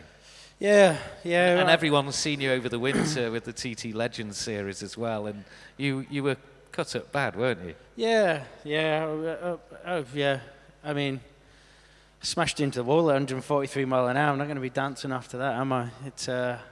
It proper broke me. You know, I'm used to breaking bones and other things like that, but you know, it was such a big rebuild trying to fix everything. You know, I was in a wheelchair for a while, and even managed to write off 2 electric chairs that was given to me over here, blew a battery, and got out of a wheelchair, started walking, and then progressed and get on a bike again. So, you know, that's what I did, and just been developing and working from there. Large part of the recovery was spent here at the hyperbaric chamber. Yeah. I mean, I've not been back here since the TT, but you know, it's nice to be back here now, and bit weird. I feel comfortable over here, and everyone helped me out. And you know, without the support of just everyone chipping in, you know, everybody helps. Everybody wants to help, and you know, that's the great thing. So with the Joey Dunlop Foundation, I lived in there, and couldn't wipe my butt, couldn't shower, and had to start from scratch. 127 mile per hour lap though, and you're only here for 2 years, so I mean that's an impressive stat alone. Yeah. I mean, lap times or mile an hour doesn't really mean a lot to me.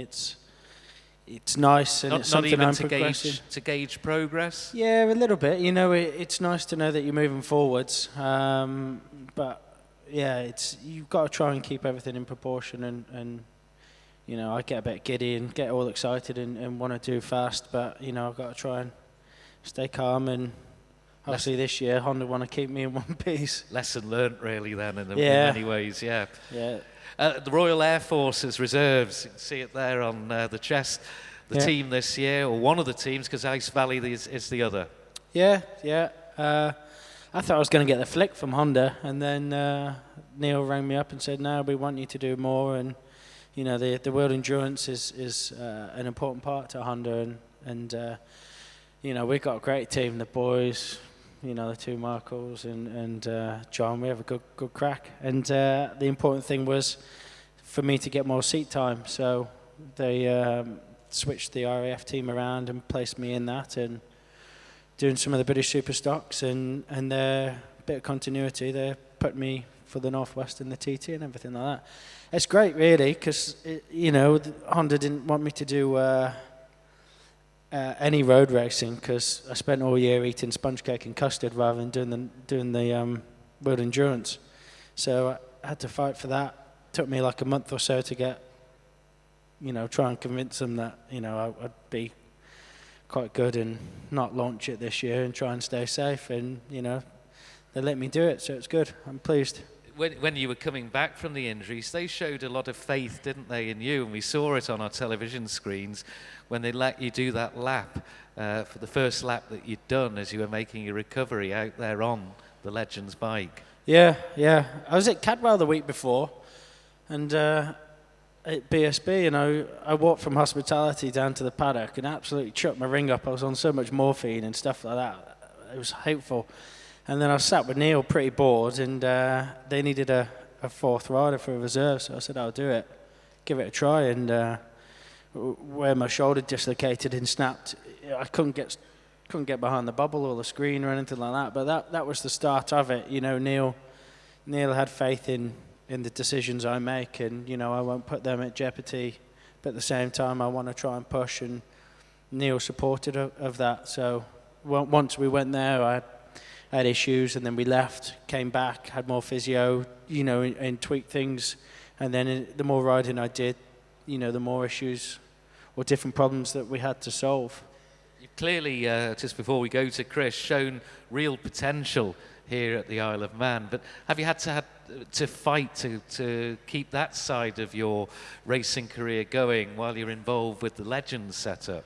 Yeah, a little bit. You know, obviously Honda know from my perspective that this is what I want to do long term, and you know, this is something. It's important to me. I like the TT, and you know, as soon as I started road racing, it became an addiction, and this is what I want to do. And you know, I didn't hit the wall to give up. You know, it broke me, but that's it. It's just racing. You've got to come back, and with it being each year, you know, I don't want to miss a year or give up. It's important. It's an important time in my career at the moment. You know, I've got a Honda behind me, and you know, I want to do well for them and well for everybody else. And with the TT, it's just important, and it's something I need to conquer. So I'm just going to go flat through Graham and just flip it the finger as I go past, and you know, first night practice and teach it a lesson, and then crack on and forget it and move on. And do you see Supersport as being perhaps where you make the breakthrough first here? Not being really. Being the class you're most familiar with? Yeah, I mean, 2006 was the last time I rode factory Yamaha R6 and then switched to Superbike, and I've never touched 600 ever since. And really, you know, I try and add more races each year, and this year I dropped the ditch pumps and added the 600. You know, we got 2 races, so it gives me a bit more track time in another race. So, you know, there's a reason behind it. And the boys look like, I've been a bit scared of the 600 because the boys like Dunlop, he's absolutely on the pipe with it, you know, and there's no point in me even turning up until I can kind of know where I'm going, and now I do. I think the 600 will be good. I've got so much to try and re-familiarise myself with it. For me, it's just more laps, you know, and another race. So it's more track time, more learning. Chris? Just one in for Simon, it says here. Where's it gone? This here. Alan says, will your accident last year change your approach to the TT? Yeah, I think it has, you know. Honda, you know, I'm still with Honda, and they've put this team together for me to, you know, step out the Legends and really have another year learning it. But they know I'm in it for the long term. But, you know, this year is important. I still want to do well. You know, I want to better last year, but I think I just want to try not to stress about going as fast as possible, and this year just be more technical and learn a couple of names and figure out where I'm going, you know, rather than down to pub, turn right, and then start going through the squiggly bits. It's fantastic to see him back, and we really wish you well, Simon. Simon Andrews. Thanks.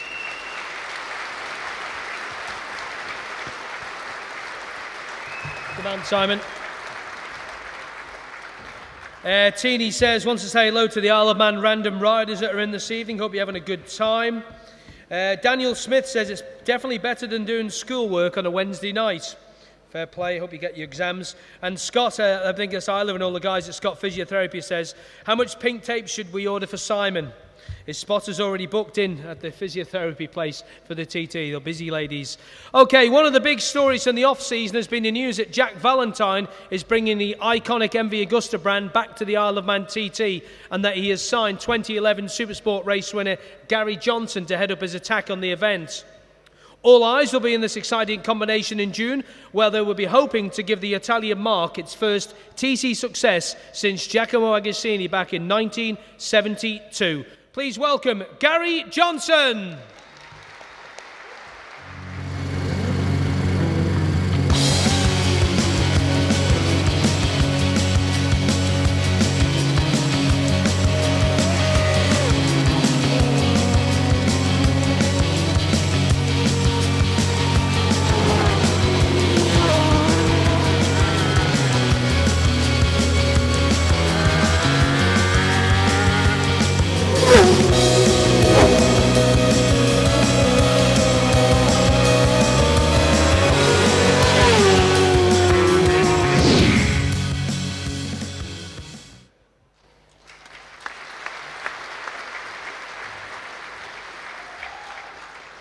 Before we get to the bike that I know the fans want to hear about, get off that bag.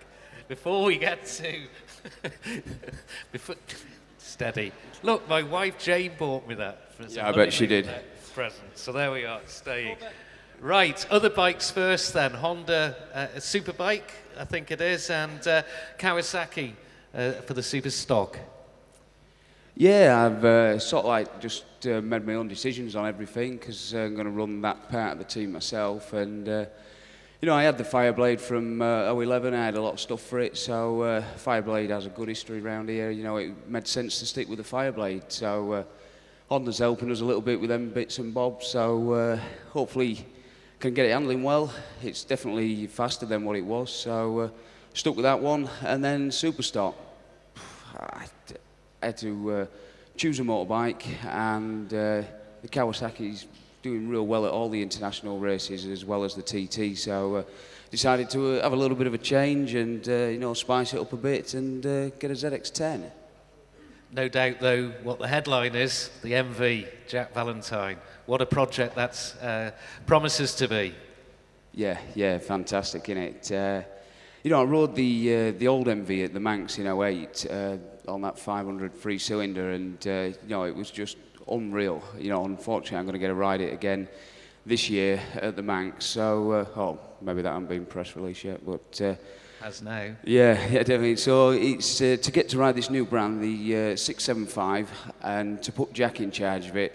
You know, is what swung the deal. You know, he's choose all the guys to put in charge of each project. You know, he's got Steve Mellor doing the engine, he's got Tim Seed doing the electronics, got Cammy and Colin working on the bike. You know, if I was putting a team together, they're the boys that I'd want in it, and Jack taking the controls of the reins. How long, to your knowledge, has Jack been working on this?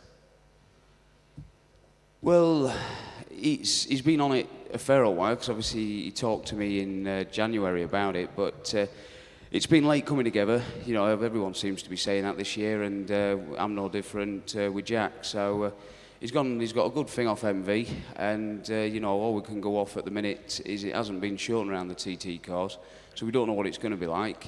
We think it's not going to be a bit of a Lemon out like that, but it's showing good in World Supersport on its first outing, and hopefully around the TT course it'll show that speed and you know, get us that second win. He has pedigree though, doesn't he? Here, I think 10 years ago he brought Triumph back to the TT, and of course Bruce Anstey went and won. I thought he was going to say pedigree chum there, but no, yeah, he brought Bruce on that Triumph. And let's be honest, he's a better starting point than what the Triumph was, and we all know what he did with that, and hopefully he can do just as well with this bike. Wish you well. Chris, what have we got? Well, somebody called Tinks has tweeted in saying Gary was spotted legging it across the TT paddock in just towel and boots last year. Will that be repeated this year? I can't remember doing that, but obviously did. I think just my clothes were stolen or something like that. So you know, that was first thing to hand. It would been better than a credit card to cover up my credentials. Paul Owen, the Welshman, good to hear Paul here. Great to see Gazza on the MV. And does he have a personal trainer, or does he need more lessons from his son Thomas? Son Thomas, by the way, is Welsh World Gymnastics champion. So, or gym spastic, something like that. He's also a keen wrestler, and he tried to take us on with wrestling and failed miserably. So, no, Paul, you can keep your training to yourself. I am well in control of that, fighting 5-year-olds. Final one from Andre Ventner. It says, go Gazza, all the best from South Africa. So you can say thanks back. Thanks, Chom. Thanks, mate. Oh, final one. Martin Page, does Gary feel comfortable on the MV? I can't answer that. I haven't sat on it yet. You've not been on? No. It's Jack's going to have it ready hopefully in about the next 15 days, and we're going to get a bit of testing on it. And you know, that's about the first thing I'll be able to tell you after that. Is we should hopefully be happy as long as I'm comfy on it. Be comfy around the TT. That's where the result will come. Final one, because it is after 9. What did Gary buy for Man Summers today? And that's from Lee Corgill. That was just a blow-up doll just for keeping the room with me, because I'm sharing a room with AJ and he's no fun like Michael Rutter. No. No. Tim? Ladies and gentlemen, it's going to be a great story at the TT. with MV and Gary Johnson. Let's wish him well. Gary Johnson!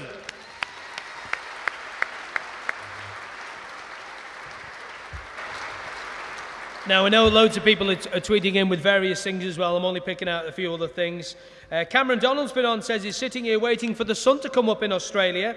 It's the future, you know. He says it's 6 a.m. on Thursday, and he said he's watching the TT launch live, so we welcome him.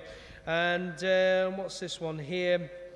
Let's have a little look. Oh, can we please give a shout out for Hutchie? Because he isn't here. We'll be back better and stronger next year. I think we all echo those sentiments there. Hear, hear.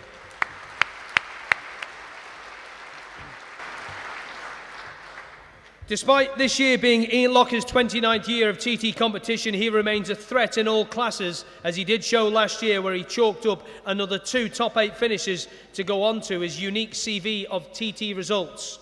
A 10-time race winner, only Joey Dunlop and John McGuinness have more podium finishes than the Welsh Wizard, and in 2013 he is hoping to further add to that incredible tally. Ladies and gentlemen, please welcome onto the stage a real-life TT legend and good bloke, Ian Lougher.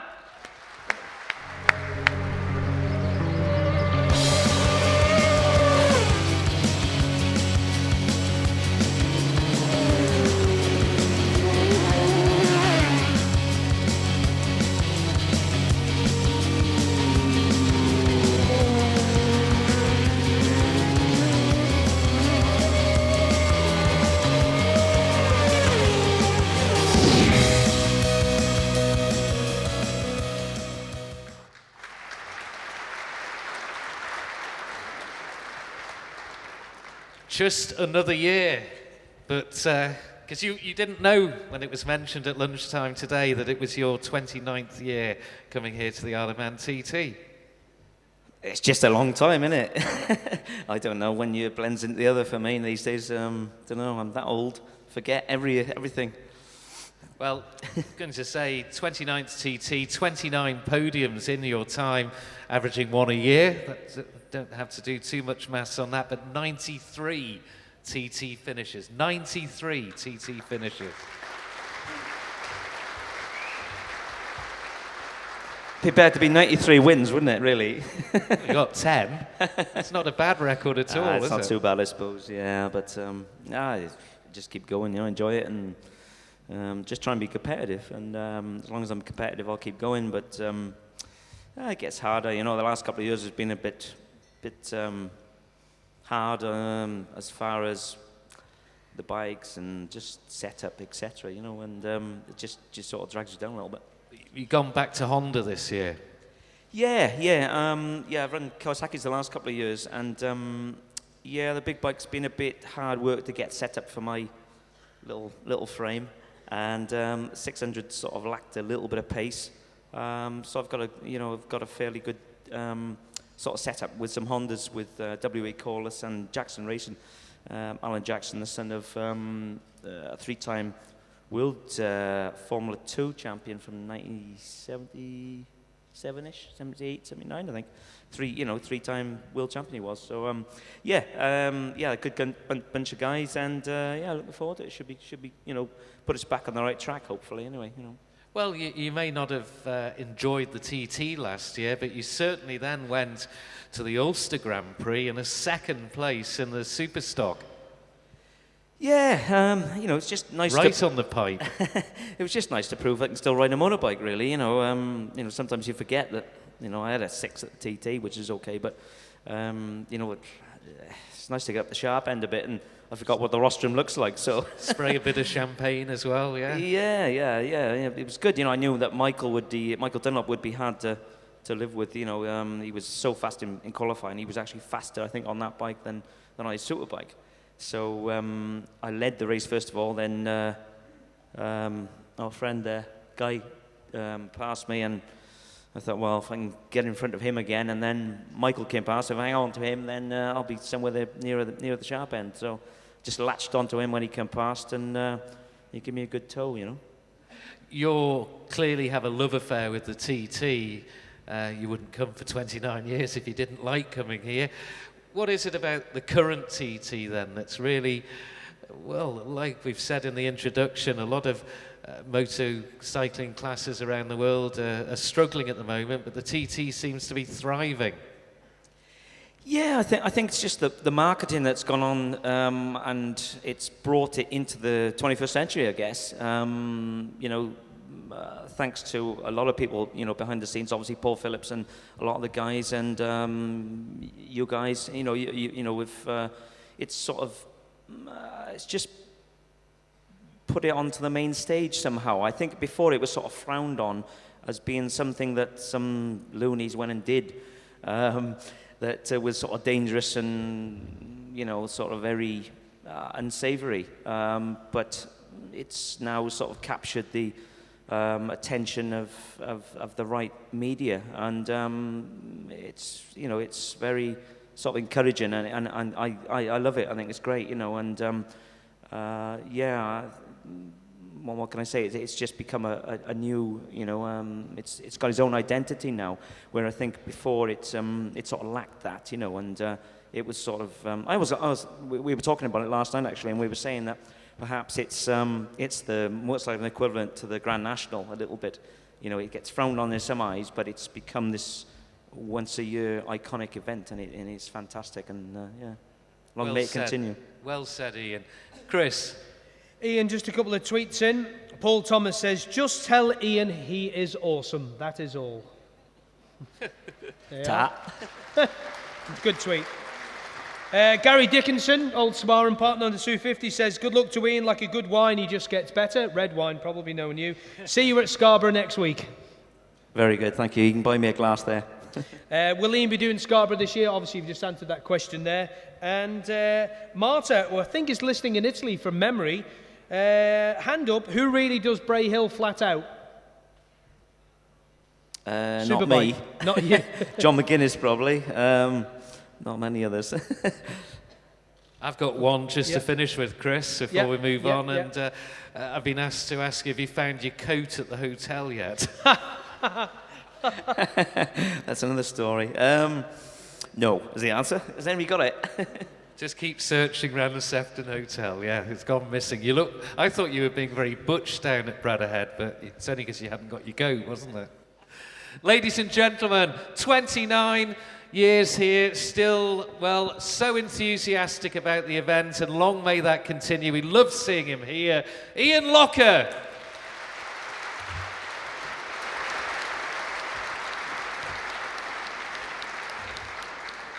Got to give a shout out to Marshal Annette Quain is in the crowd apparently, before she gets too drunk to hear it. Okie dokie. And Helen says good luck to Ian this year, a true gentleman. And good luck to Ian from Alice Lougher.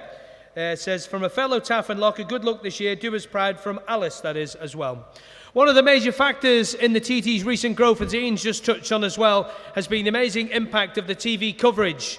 North One Television's award-winning coverage of the event is being watched by more people in more countries than ever before, with a record global audience of over 23 million last year. To bring us up to date on the plans for this year's coverage, please welcome onto the stage North One Chief Executive Neill Duncanson and TT TV presenter and former TT and Grand Prix racer Steve Parrish.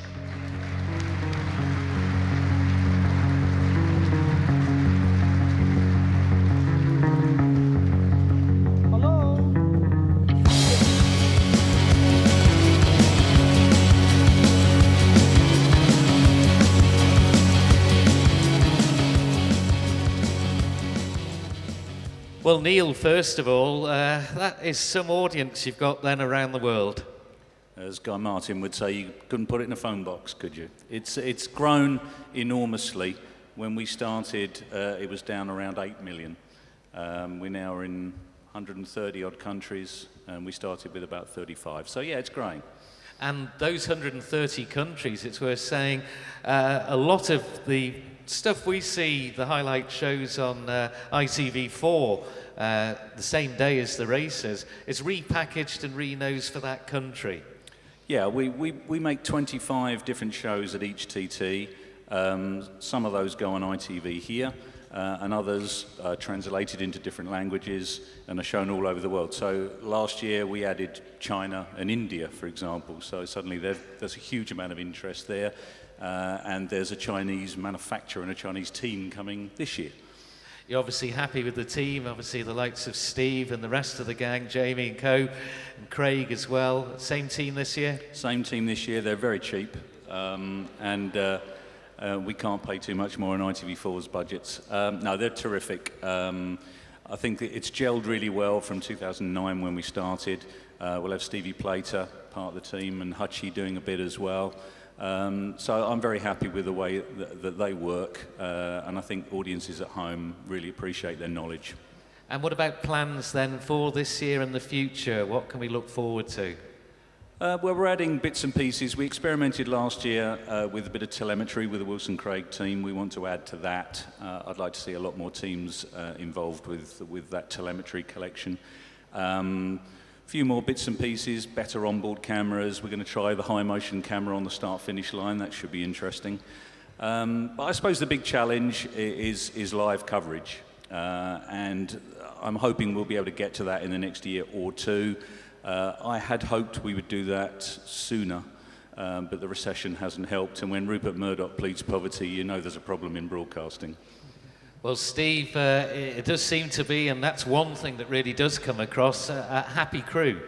Yeah, I think you'd have to say it's a very harmonious crew, and I presume I've got the deal for this year then, have I, from what you were saying? We'll talk later. Okay, we'll talk about it later. No, it is. It's an awful lot of fun, but we're always kind of made a rod for our own back because we've shown so much over the years. It's always harder each year to find something else new to do. And I think the best ever TV footage would be filming the crew and everyone working, putting it together, because you cannot believe how much effort and work does go into that, making a show every night. And it's a bit like a swan. It all looks good, but there's an awful lot of paddling going on underneath. And sometimes we're actually voicing it as the show has already started, and we're working at the beginning of the show that's kind of going on. And it's just really, it's kind of fun because there's that element of everyone working hard together, putting it all together, a massive amount of effort, and then getting a great applause afterwards because the viewing figures are going up and everyone's enjoying it. So it is good fun, and there's a lot of laughs going on. Whittam, Jim Whittam, as his twit is at Jim Whittam, we call him at Dimwit,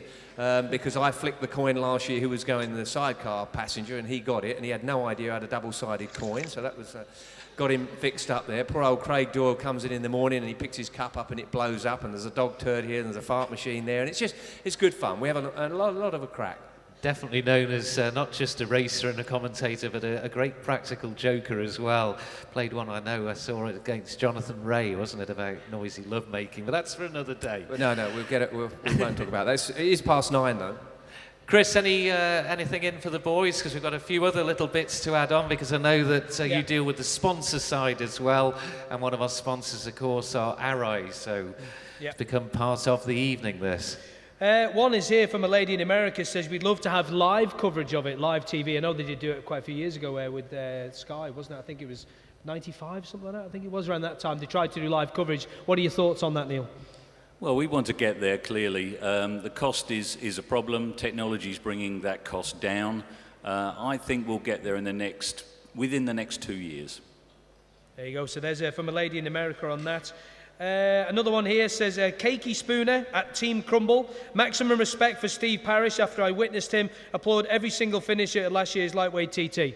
There are, Steve, there you go. Bit of kudos there. And I think we're pretty much up to date on that. Yep, we're up to date with that, Tim. Well, we couldn't be racing, as we know, without sponsors, and Arai, certainly the official helmet partner, and it's become part of the tradition that we ask Olaf to come up on stage and reveal what special Arai helmet we've got for TT 2013. So can we welcome Olaf to the stage?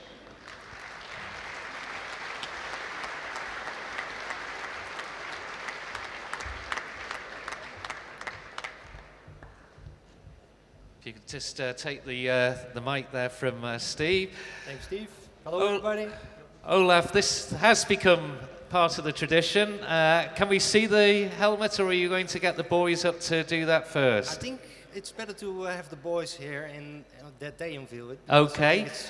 Well, yeah. how much goes in at Arai then to the design of this particular helmet? A lot. We notice we have a lot of requests for about designs. It's quite funny though, because of course designing is very important for us, and we work very hard with several helmet designers every year to come up with a good collection.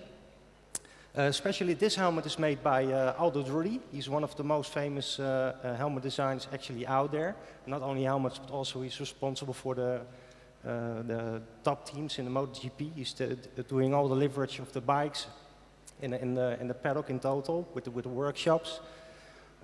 It's funny though, because a lot of people think that. Thank you. I thought he was undoing the lid. Because one of the questions that I always got is that, is designing so important for Arai? Well, the thing is that, of course, designing is important, but it's actually what's more important for us is what's under the design. It's the helmet itself. Because Arai, the product, is so much more than only a nice designed helmet. And this year we, together with the Ori importer Motor Direct, we will bring 2 trucks down to the paddock. One truck is in order to have the so-called racing service for the Arai riders, the races out there. One truck will be for service and maintenance of the customer's helmet. And this year we will also bring a giant helmet balloon down where people can walk inside. And this particular tent that we bring is actually to explain to people what Arai is all about. Not that we're only making very nice helmets, but also in terms of safety, as we would like to protect the heads of end consumers as much as we can, we would like to explain the philosophy, the basic principles of Arai helmet in total, in order to get more familiar with the product, and not only that we are a nice helmet on a shell, in a shop. Safety's paramount as well as the fancy design. Good to hear. Right, we're going to ask 3 riders to come up, and then we will unveil this helmet here. Just before we do that, Cameron, we have got you. Give us a thumbs up. That's what I've been told to say. Okay. We have got you, okay? All right, so there you are. Tim, continue. We might move to Cameron next then, yeah? Maybe. Right, well, let's ask 3 gents to come up on stage, and then we'll see this 2013 helmet for the TT from Arai. Please welcome on stage again Dan Neen, Tim Reeves and Dan Sale.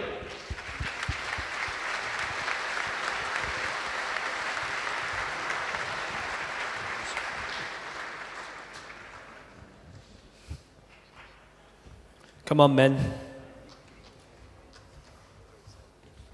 Just stand.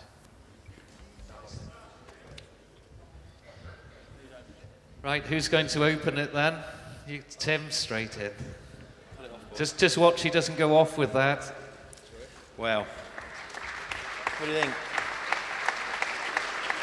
Beautiful, huh? Well, Olaf came to me this morning and made me an offer to wear this crash helmet, and to be honest, I was honoured to have that offer, and well, she's lovely. Thanks very much. You're welcome, Tim. The whole idea about this design is actually that we contacted Aldo a few months ago and asked him to design another helmet. Actually, it's the 4th, because we already introduced 3 helmets before. This 4th helmet, actually, normally we have every year a theme of the TT, like the mountain course, that was the anniversary. As you might know, that Arai started in the early 80s Arai Europe started in the early 80s. So we asked Aldo to come up with a retro design, which is quite 80s style. And this is, it was actually his call, and he came up with this design, so we hope you like it. All the information about this helmet you can find on the official Isle of Man TT website. There's a link to our website, or you can go to our website directly, araihelmet.com, where you can find all the information. It's a very limited edition, only 600 of these helmets are made, and we know that there is a lot of demand already, so people that really would like to order this helmet, please be quick, because otherwise they are gone, unfortunately. Thank you very much. Ladies and gentlemen, sort of a Joey Dunlop feel about it as well. Ladies and gentlemen, let's give a round of applause to the riders who've come up as well. They're posing for the photograph now, and for Olaf from Arai as well. And thanks from North One representing them. We've got Neil Duncanson and, of course, commentator Steve Parrish.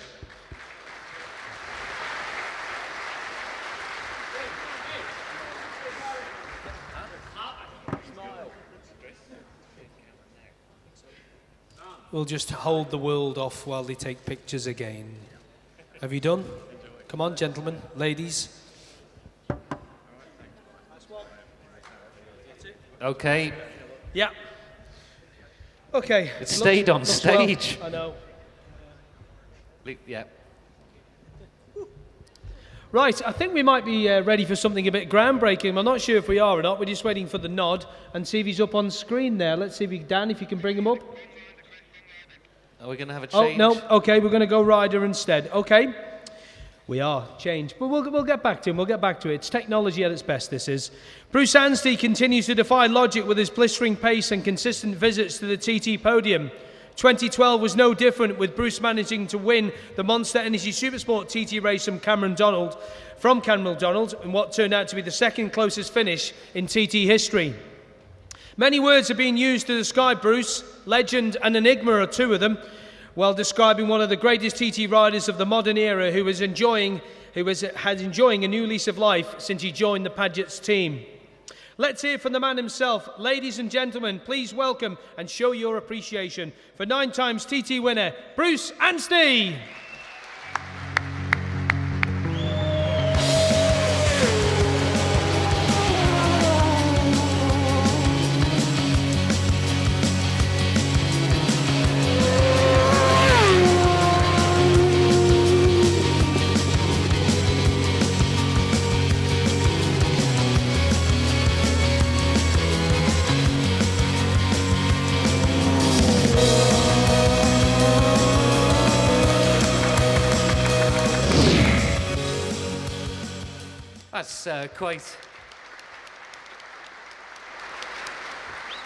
That's quite an introduction. Legend and enigma.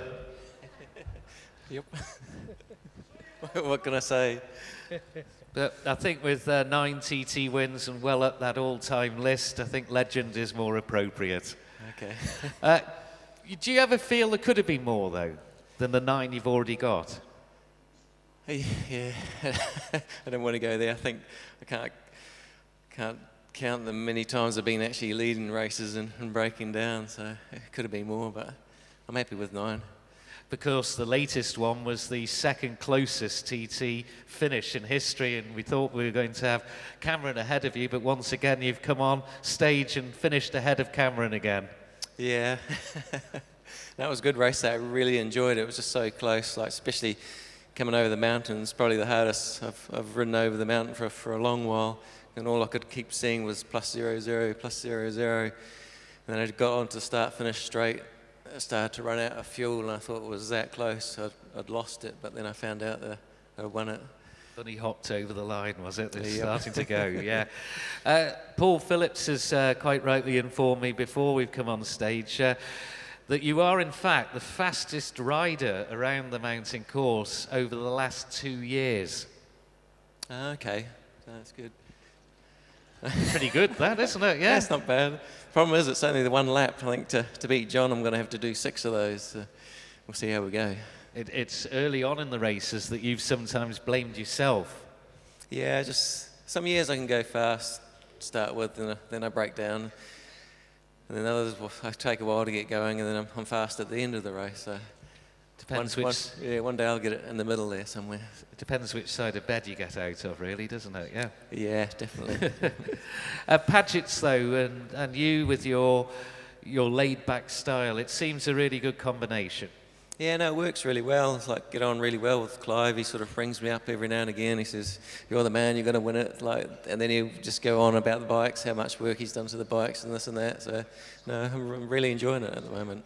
Excellent, Chris. What have we got from people out there in Twitterland? Oh dear, that's a worrying look from Chris. Have you banned Paul Owen?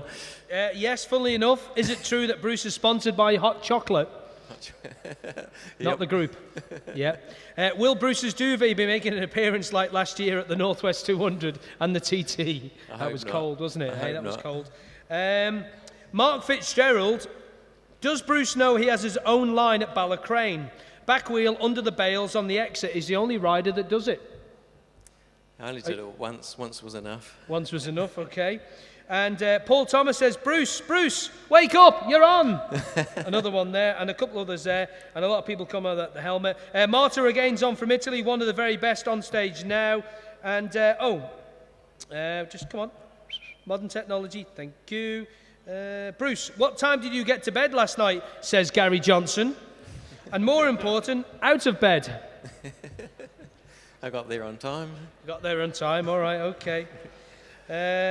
What's this? Last one here. Bruce Anstey, Andy Georgia says, Bruce is the most laid-back man. Is he the most laid-back man in TT history? Has he got his duvet ready as well? Oh, poor lad. You can see by my picture, I'm always smiling. Yeah. Everybody else is serious. You're smiling. Yeah. You got Gary Johnson, don't look at me, I'm shy. There's Connor. Connor's shrunk. Michael's nearly as tall as him. He says, watch out, I'm a giant. Cameron, I think that's pre-teeth. Pre-teeth. Michael, you might as well go through them all now. I know, mate. Michael, look at me, I'm skinny now.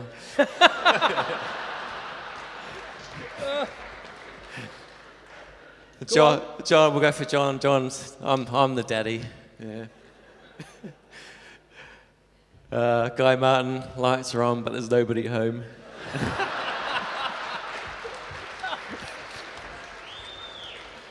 And Molly, he's the sidecar daddy. Yeah, he'll beat you up. Yeah. Have you got your shades on? Is that because you're asleep behind there? Probably. Probably, knowing you, yeah. Tim. Wow, ladies and gentlemen, great entertainment and, legend, never mind enigma, and it is past his bedtime, so we better let him go. Bruce Anstey.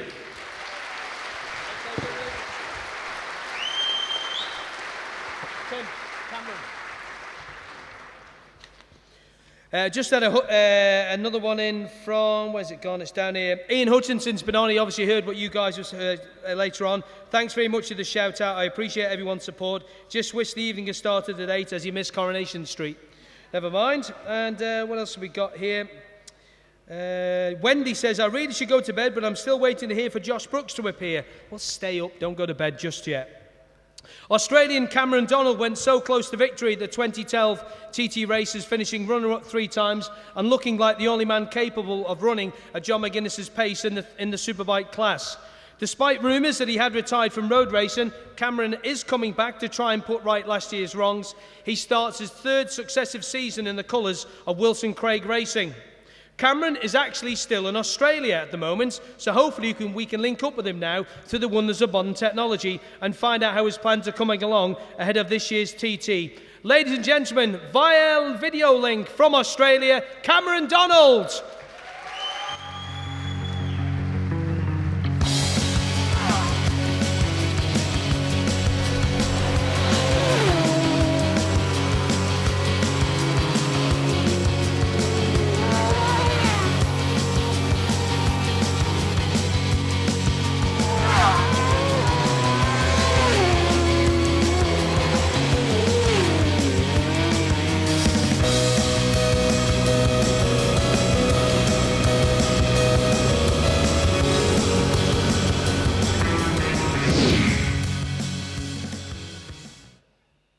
Fingers crossed. Cameron!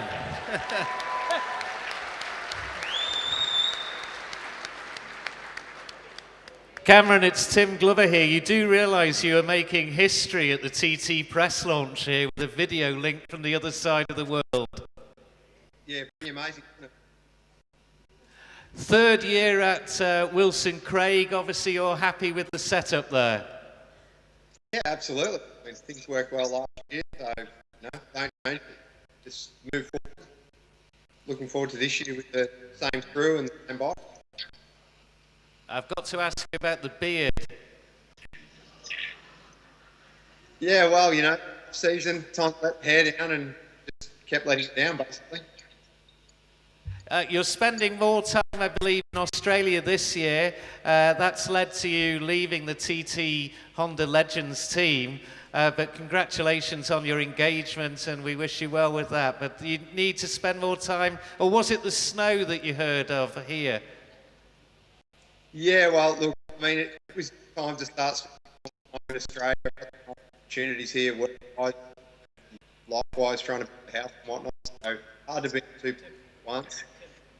Yeah, I world insurance, and I'm doing, but I'm certainly loving the time back in Australia.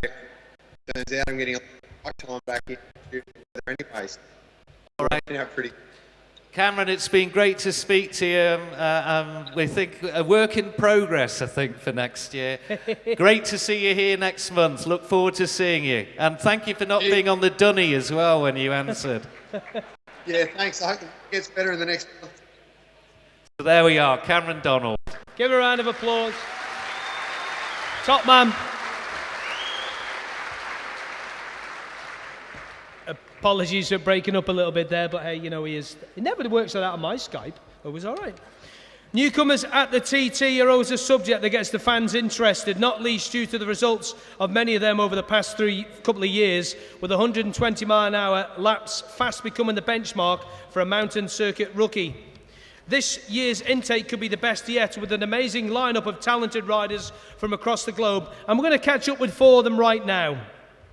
Josh Brooks is undoubtedly the most high profile of all the newcomers this year. The Australian comes into the TT with a CV that includes regular victories at World and British Superbike Championship level, and riding as a teammate to Guy Martin in the Taiko Suzuki team. He comes into the TT as arguably even the most high-profile rookie since the similarly Suzuki-mounted Pat Hennen over 35 years ago.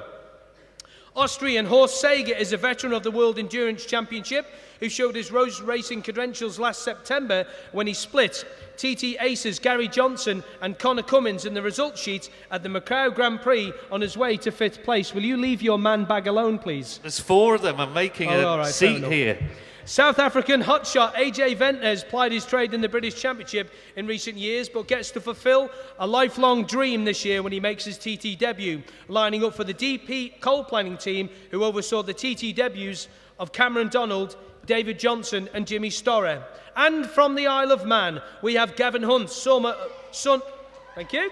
of former TT Fastman Paul Big H. Hunt. After several years of competing successfully in the British Superstock Championship, Gavin is making his TT debut, no doubt hoping to follow in the footsteps of his great friend Connor Cummins, who's become a local hero around the mountain circuit. Ladies and gentlemen, put your hands together. A big warm welcome to 4 TT newcomers: Josh Brooks, Horst Seger, AJ Ventnor and Gavin Hunt.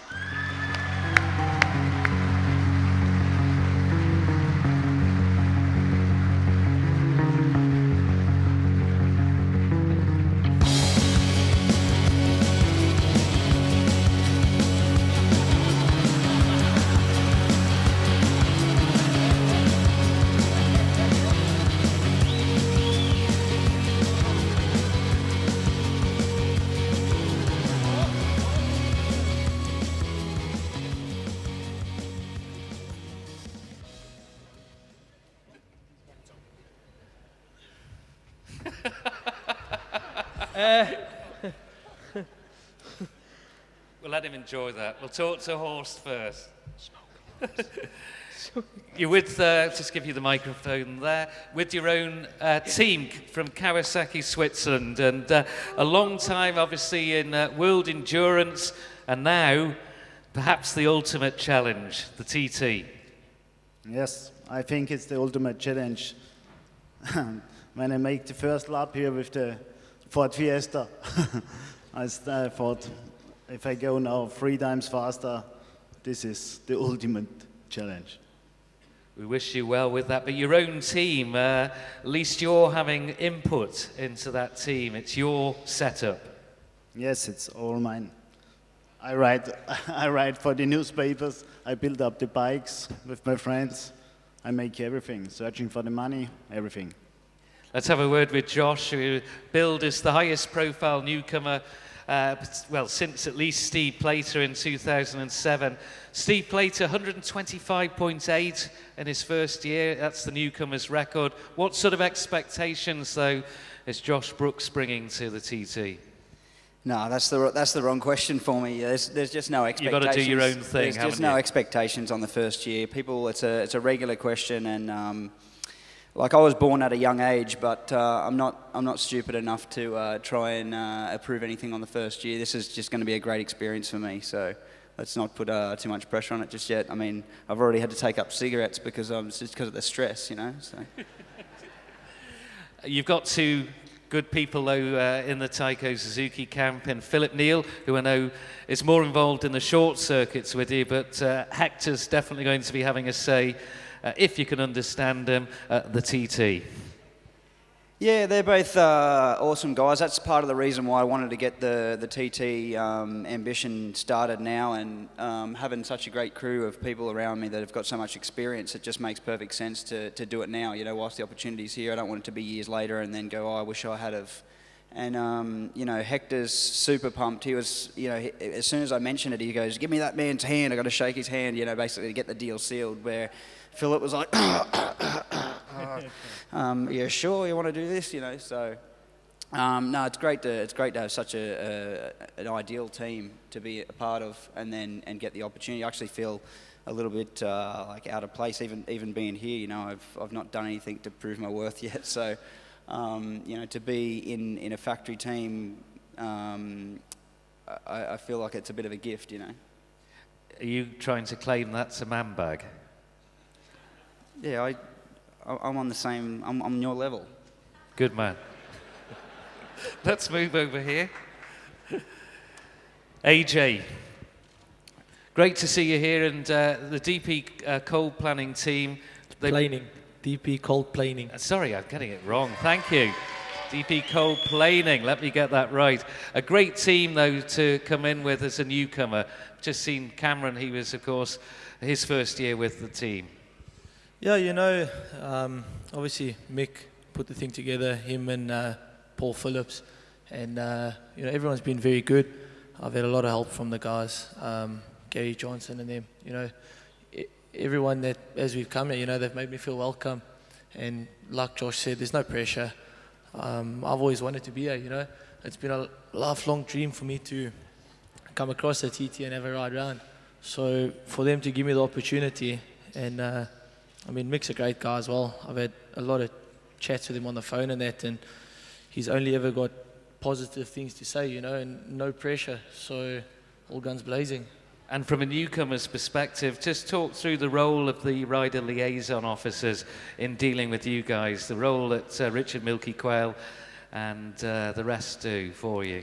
Oh, geez, like, I mean, Milky and them, the help that they give you is, it's invaluable. This morning, 6 o'clock, Milky was there. You know, we were in the car and we were doing laps, and you listen to the way he goes about things and the way he knows the track and how passionate they are about what they're doing. You know, it's no money, nothing in the world will pay for what they can give you, you know, and they're willing to share that. You know, Johnny, Paul, all the guys, no one's got anything, you know, negative to say, or all they want to do is be there but help you. It's great to see you here, and my apologies to the DP guys as well. No, thank you. And Gavin Hunt, welcome to a TT press evening. You've been really concentrating on the short circuits, despite coming, of course, from the Isle of Man. So what's finally changed your mind to take on the mountain course? Yeah, I think when TT comes around, everybody sort of thinks, oh, I'd have a go at that, and then when you live over here, you see it from a different point of view. Everything's closed down again, and it sort of wears off. I said a couple of times, oh, I might have a go. Then just had a bit of an unfortunate year last year where things didn't quite go to plan. I sat out a lot of the year, but as it come to sort of come up towards Christmas, I thought I don't want to get to a certain age and sort of go, I should have done it. So I thought, right, I'm going to have a go. So I sort of said it a few times, and then I'd be sort of, oh, am I do? Then I'd be driving the van sort of back from work on the course, and I'd go, you know what, I am going to do it, sod it. And that was it. So I thought, right. So I told myself, and since I sort of come out, I started to look forward to it a lot more. And I am really looking forward to it. Don't get me wrong, I love riding any sort of bike, whether it be a push bike, a trials bike, a motocross bike. So that was one thing I was always jealous of people. I thought, I live over here, and these boys get to ride the bike for 2 weeks solid. I don't get to do that anytime. So yeah, I am looking forward to it. I'm looking forward to, you know, learning a lot, and yeah, it's gonna be definitely different. I know where I'm going. I know what's coming up next. I'm lucky compared to these boys. These boys are all doing their homework, I bet you, and it's all unfamiliar. But I'm sure it's gonna be different, going a lot faster than I do in me. I've got to ask you one thing. What did Paul say, your dad, when you told him, I'm going to do the TT? Yeah,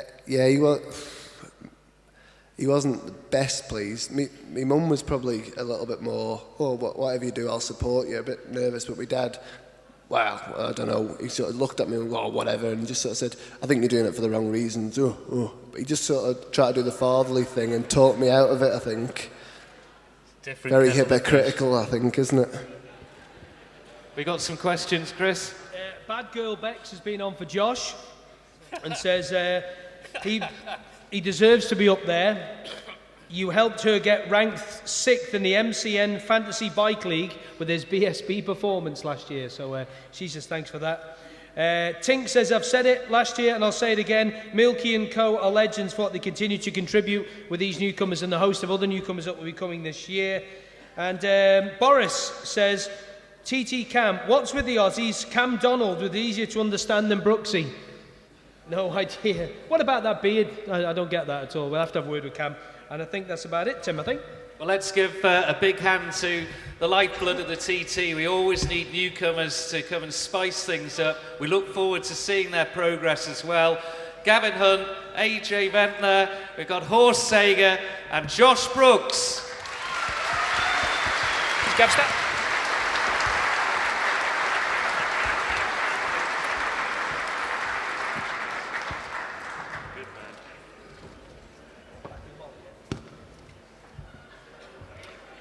Okay, back to the sidecars we go, and last year's double race winners, Dave Molyneux and Patrick Farrance.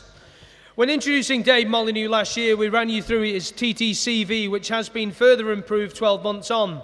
Dave is now a 16-time TT winner, who has finished outside the podium on only 4 occasions, with his other 29 finishes all being made inside the top 3. He's the only sidecar driver to win TT races with all 4 Japanese manufacturers, and last year became the first person to win a sidecar TT race using a Kawasaki motor. There are now only two competitors in over 100 years of TT racing who have stood on the TT podium more times than Dave, a remarkable achievement when you consider he has only 2 races per year to score his results in.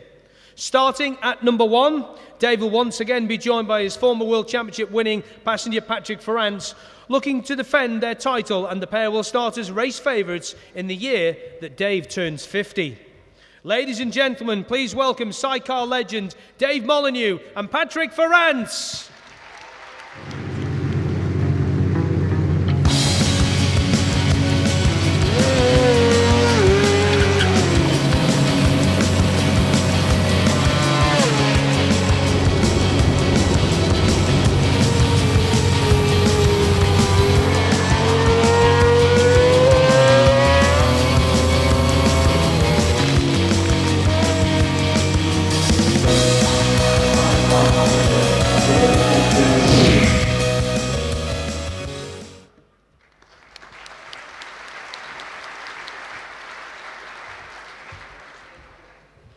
Well, Dave Molyneux, I think with all the plaudits you've had of late, you must be getting a little bit dizzy. An Isle of Man Bank Sports Award for an achievement on the Isle of Man for your TT double win last year. Of course, the first man ever in TT history to win with all 4 Japanese marks. And now a corner on the TT course called Molyneux's. That's got to be the biggest one of all, hasn't it? Oh, definitely. It's, what can you say about that? It's the most fantastic course in the world to do with motorcycle racing, and when you grow up with it and you're involved in it, to get to almost 50 years old and then there'd be a corner named after you, it's fantastic, yeah. There's history. I mean, he spoke to me in an interview which we broadcast that you have broken down there once before. You never want to break down there again now, I bet. There's a bus shelter there anyway, isn't there? You can go and tuck away in there. Exactly. Hide. But also there's a little bit of family history there, isn't there? Yeah, my grandmother was born only hundreds of yards from that corner, and there's a little chapel just on the left-hand side. She used to go in there and sing on a Sunday. That's, yeah, just a coincidence. And of course you've had the long straight there at Cronkyvoddy, and you come up over the crest and then down off Cronkyvoddy. It's quick. Seriously quick. Fast corner, yeah. Challenging corner. So Would nice. you call it a corner? Yeah, it is. Yeah, I mean, in a car, you're just going around it. You know, it's not even there, is it? But when you're doing like 150 mile an hour on a sidecar, and it's bumpy. It's seriously bumpy. It's got all the challenges of the TT course rolled into one. So, honoured. Yeah, great. 16 TT wins, third on the all-time list. That's the other big stat that, well, it just seems to improve every year that you compete at the TT, because you normally put 1 or 2 on. Not every year. Not every but, year. Well, no, sometimes you have a year off as well. Sometimes I have a year off. Never know what happens. But no, circumstances do that. You know, every rider has their thing going on, and when you've been going on a lot of years like I have, life goes up and down, whatever. And yeah, you can't do every year. But the amazing thing is what Chris Kinley mentioned there. 29 times you've got on the podium. There's only 4 times you've finished a TT where you haven't been on the podium. You've broken down other times. Have I actually been on the podium? I don't think I have. But just reading that. I think you got it wrong. Sorry, 29 finishes, of which only 4 weren't on the podium. Yeah. Let's get it the right way round. Yeah. I thought senile dementia was creeping in then, and I was, it's here. in his. But no, I mean, that is an astonishing achievement in itself. Yeah, I suppose it is. It's, I just keep doing it. I like doing it. I keep doing it and enjoy it. So nothing new to me. The bike this year, we've gone back to red. And you're pretty pleased with it. I can tell when you are really happy with the bike. Yeah, well, I've spent the last probably 3 months, realistically, building the bike. It's all new from scratch. Put a new twist on the bodywork, a few new ideas. When I say a few new ideas, it's things that's been niggling around for the last 10 years. I'm pretty sure they'll all be in the right direction. I'm pretty confident of that, and if they are, I think we've got a good package, you know. Just talk about your passenger here, Patrick Farrance, and the role he plays. I mean, what a guy to have on board, and then we'll talk to Patrick. Yeah, absolutely.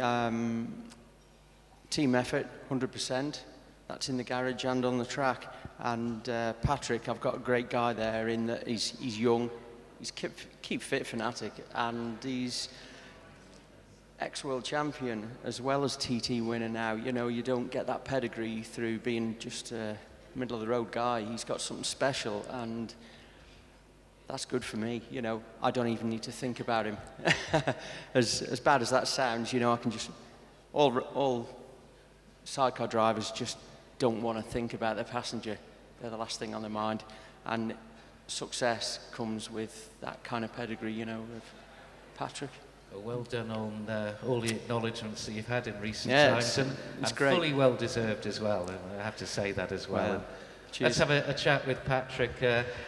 Some very kind words, but they'll be heartfelt. Molly doesn't mix his words. He says what he feels and says it as it is.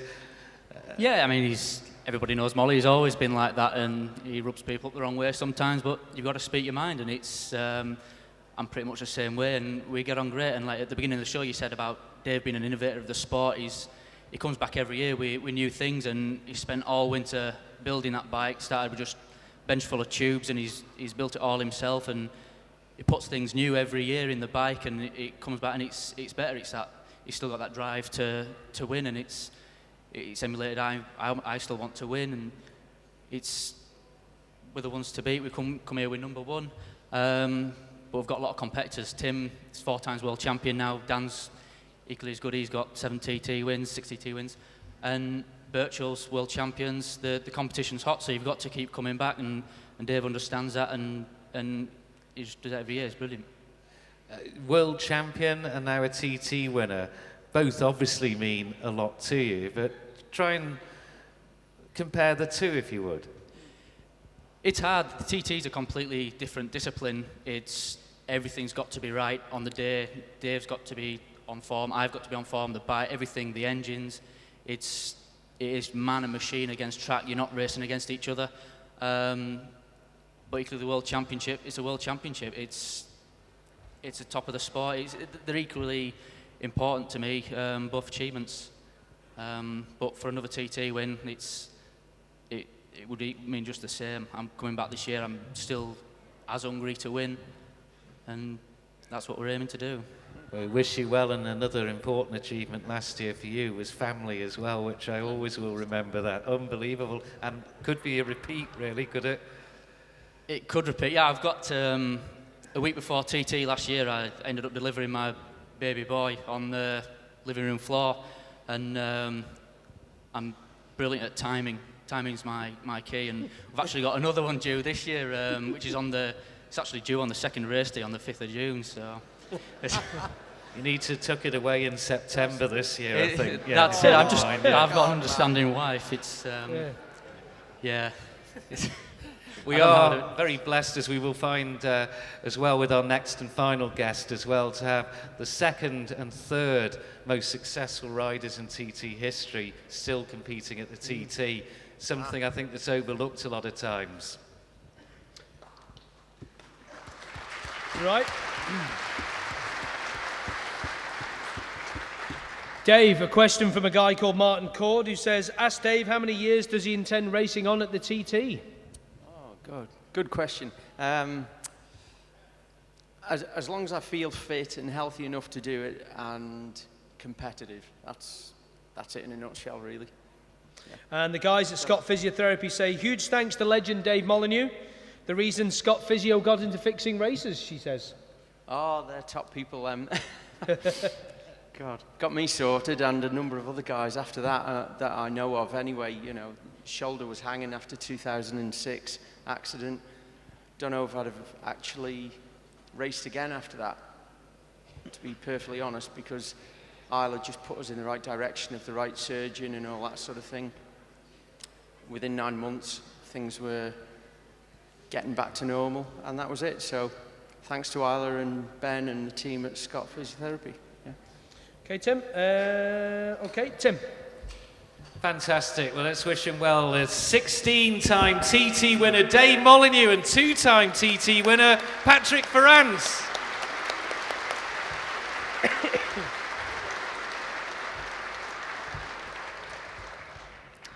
And finally, John McGuinness, the undisputed king of modern-day TT. With 19 wins and 35 podiums since his debut in 1996, the Morecambe Missile has broken record after record and can take his place among the all-time greats. The outright lap record holder since 2004, John is the second most successful man in the history of the event and the man that all of today's up-and-coming stars look up to. Humble in victory and gracious in defeat, John's star shines bright across the motorsport spectrum and is an unlikely hero to many of the world's leading motorsport stars from the worlds of Formula One and MotoGP. A true TT legend. Ladies and gentlemen, please welcome onto the stage 19 times TT winner and outright lap record holder, John McGuinness.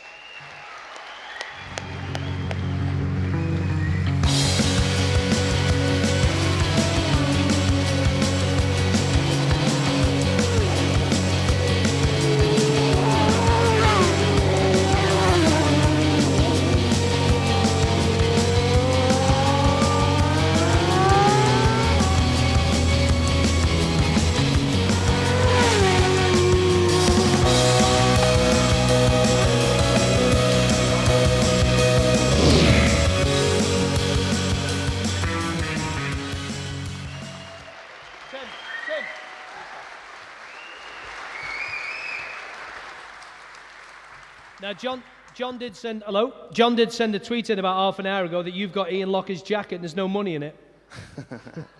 I tried it on as well. And it don't fit. It doesn't fit, not with this belly, I'm afraid. But I found Ian Lougher's jacket in the hallway. He was walking up and down, lost, talking Welsh rubbish, with about 5 bottles of red wine in him. Just the usual for Lougher, but so I thought I'll have his jacket, but it don't fit. As well, there's no way Ian Lougher's bought that jacket. It's too trendy. Somebody's bought him that jacket for Christmas or something. It's one of them trendy jackets. Not that I'm trendy. My clothes are but that is a trendy jacket for Lougher. Makes him look about 52 instead of like his real age. I can hear him laughing somewhere.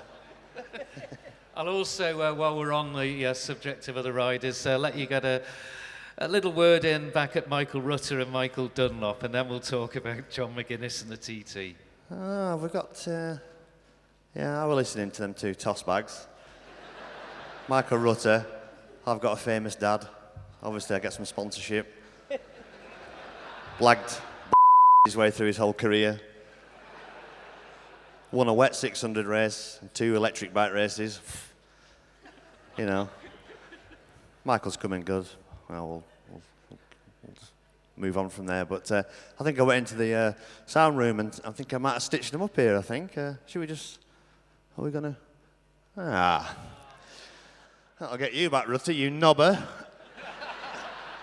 This is what we get up to when we go testing. You know, while Michael's driving his penis into him in the bedroom at night time, he gets on his motorbike and sticks it in the fence after 4 laps and breaks his little foot. There he is, lost a bit of colour, moaning as usual. Can you get me a comb? Can you lift me leg up? Can you get me an ice pack? I'm not feeling very well. So that's the start of Michael Rutter's TT legend career, in the fence with a broken foot. Well done.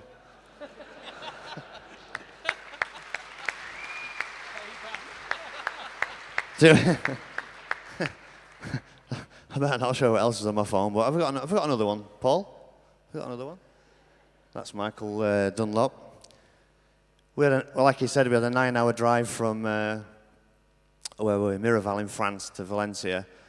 We only drove it because it had saved Neill Tuxworth £4 on the whole job. And we had to follow Neill Tuxworth. We weren't allowed to pass him. He was doing 65 mile an hour for 800 kilometres. So me, Simon, and Michael got bored. So we put a CD on. We were trying to learn to speak Spanish. We had a Spanish-speaking CD in, so we were trying to learn the lingo, which we couldn't learn. Then Michael decided just to get on the roof of the car, 85 miles an hour. Tux looks in the mirror, we're in trouble here. But it's a good job he lost 3 stone. He would have come through the glass, wouldn't he, the fat bastard, a few last year. But, fair play to him. But we had a good crack in the car. We dismantled the car as well. We pulled some panels off it and rebuilt it on the way down. And we had a bit of a laugh. I was farting and we were getting a little bit upset. But we might have another one. Oh, is this... Oh, that's Simon Andrews there. Now he's the good-looking one, you know, with a little tight ass. You think you had a good time, Michael, sticking one into Mr. Rutter. I shared a room with Simon. Look at that bum. I even got an hard on at that one.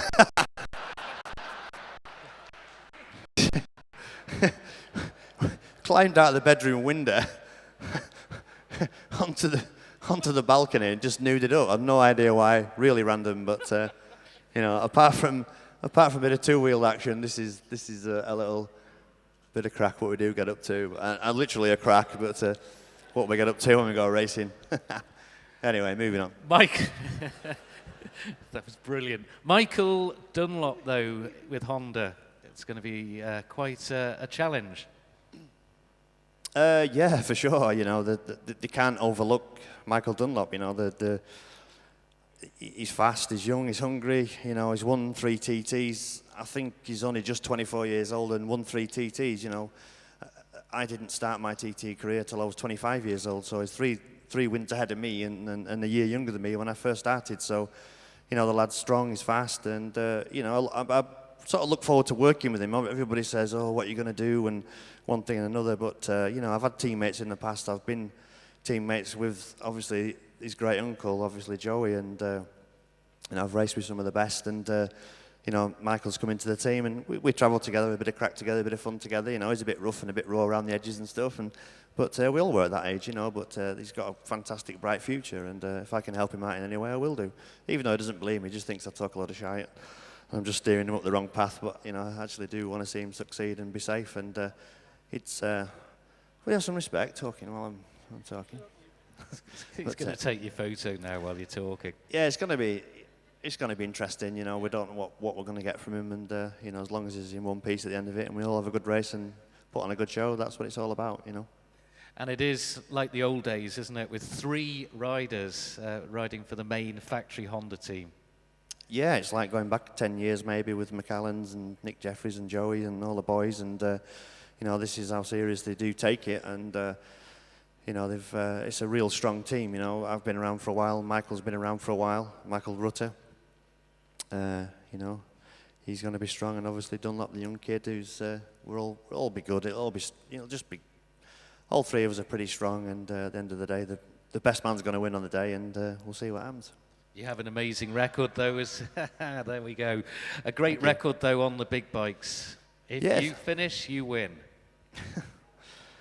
I don't know why. I have no idea, but you know, I've had a bit of luck, I suppose. I don't know. I've had ridden good bikes, been in great teams, and you know, since 04, we haven't been beaten on a big bike. I've no answer for it, and you know, all the dots, you know, all the I's are dotted and the T's are crossed, and the team's fantastic. They all have, you know, mega faith in me. That you know, from everybody, from my mum, my dad, the wife, the kids, everybody. We love coming to the TT, and our team love coming to the TT. It's just a good package, you know. It's always difficult when you're flitting from team to team and different mechanics and different tyre manufacturers and everything. But I've been with the same thing, so that's probably the only thing I can put it down to. And I still love racing around here, you know. Even yesterday when I got off the plane, we were off looking at the snow, and you know, we cruised down around the track, and you know, and there we were at my new corner, which is how big a thing is that to John McGuinness to have a amazing, corner you know. named after you? It's incredible. Yeah, I mean, ever since I can ever remember being a boy and riding bikes and things and watching the TT races and coming across with my dad, and you know, I never thought I'd be sat here. You know, I'm 41 in a couple of weeks and sat here with 19 wins and a corner named after me. You know, it's just incredible. I know. I nearly welled up with emotion when I was there and with my board, the McGuinness is on. It was really special, you know. And the nice thing about it, obviously, the organising team have sort of broke tradition, if you like, and you know, we're still current riders. We're still at, you know, top of our game, and you know, before anything happens, which I hope it doesn't, you know, the corner's named after us, and you know, and it's going to be there forever for history. They're going to have to change the maps and stick our names on it, and something I'm dead proud of. You know, my dad was pumped. Everybody was, you know, when it was released today. I've had so many tweets today, and from all over the world, and everybody's. You know, it makes, if you're out there listening, thank you very much for the kind tweets. It's just been amazing. I can't reply to them all. There's hundreds of them, but it really, really does mean a lot, and a massive honour. I'm really humbled by it. It's awesome. One thing that's kept us sane through the winter has been watching the behind-the-scenes footage of last season with the TT Legends.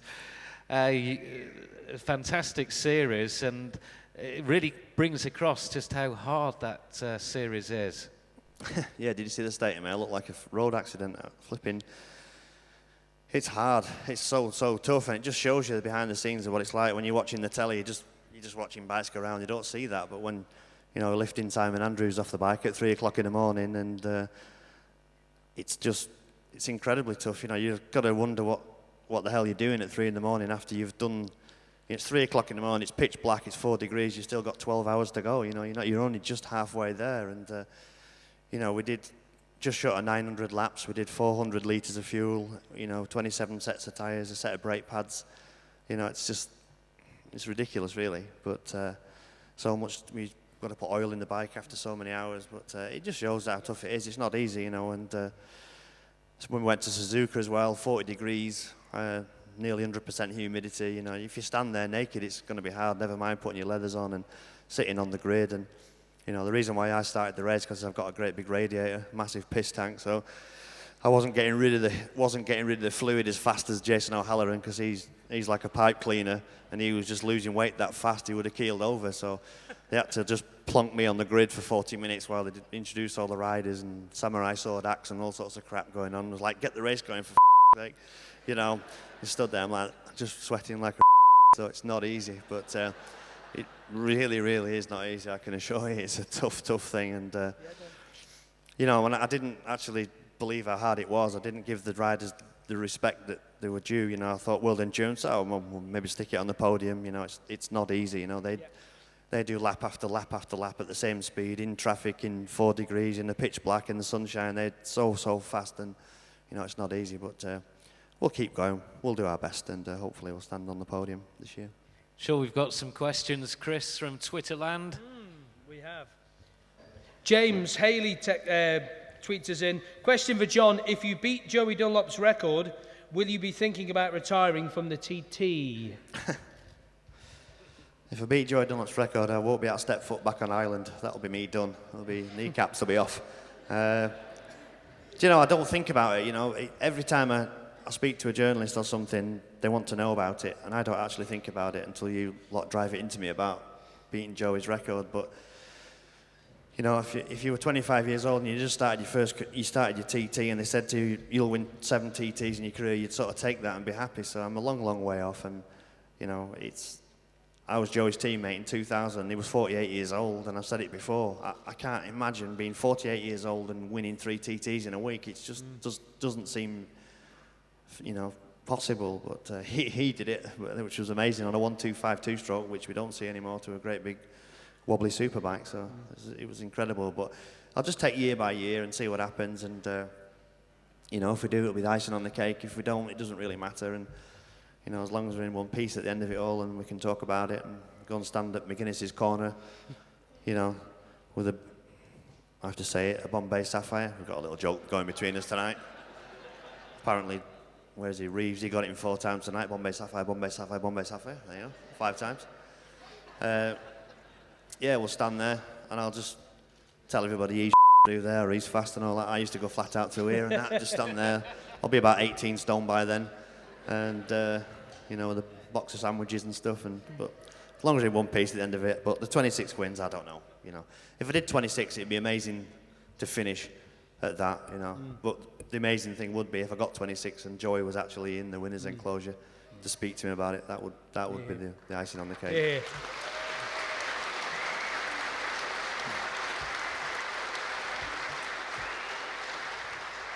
Another one here from somebody called Kurt McGuinness. Christ, that's my brother. Yep. Says, how do you make John McGuinness sweat? Steal his Monster Energy clothing and drinks. Cheers, brother. He's listening, so you can reply back. So he's obviously been in my Monster Energy stash, stealing my stuff. You wouldn't think me and him come out the same, honestly. He's not right at all. He's got issues. And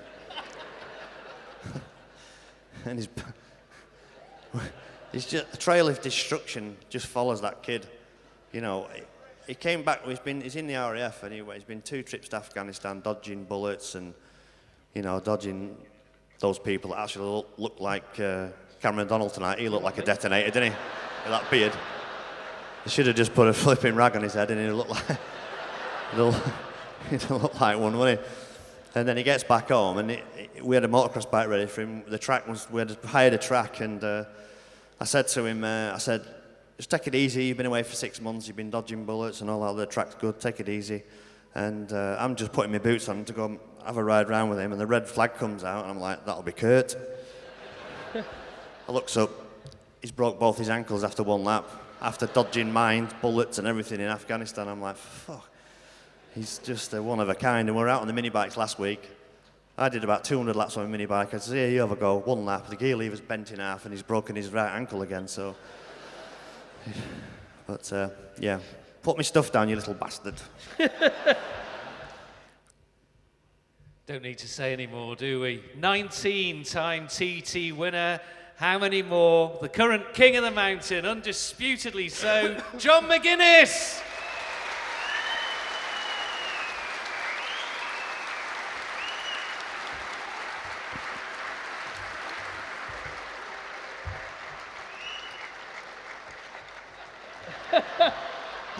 It's like before and after. Airbrush. Christ. 44 days and 19 hours to go, ladies and gentlemen. That's all. It's been a great evening here at the Villa Marina. This brings us to the end of the formal part of the evening.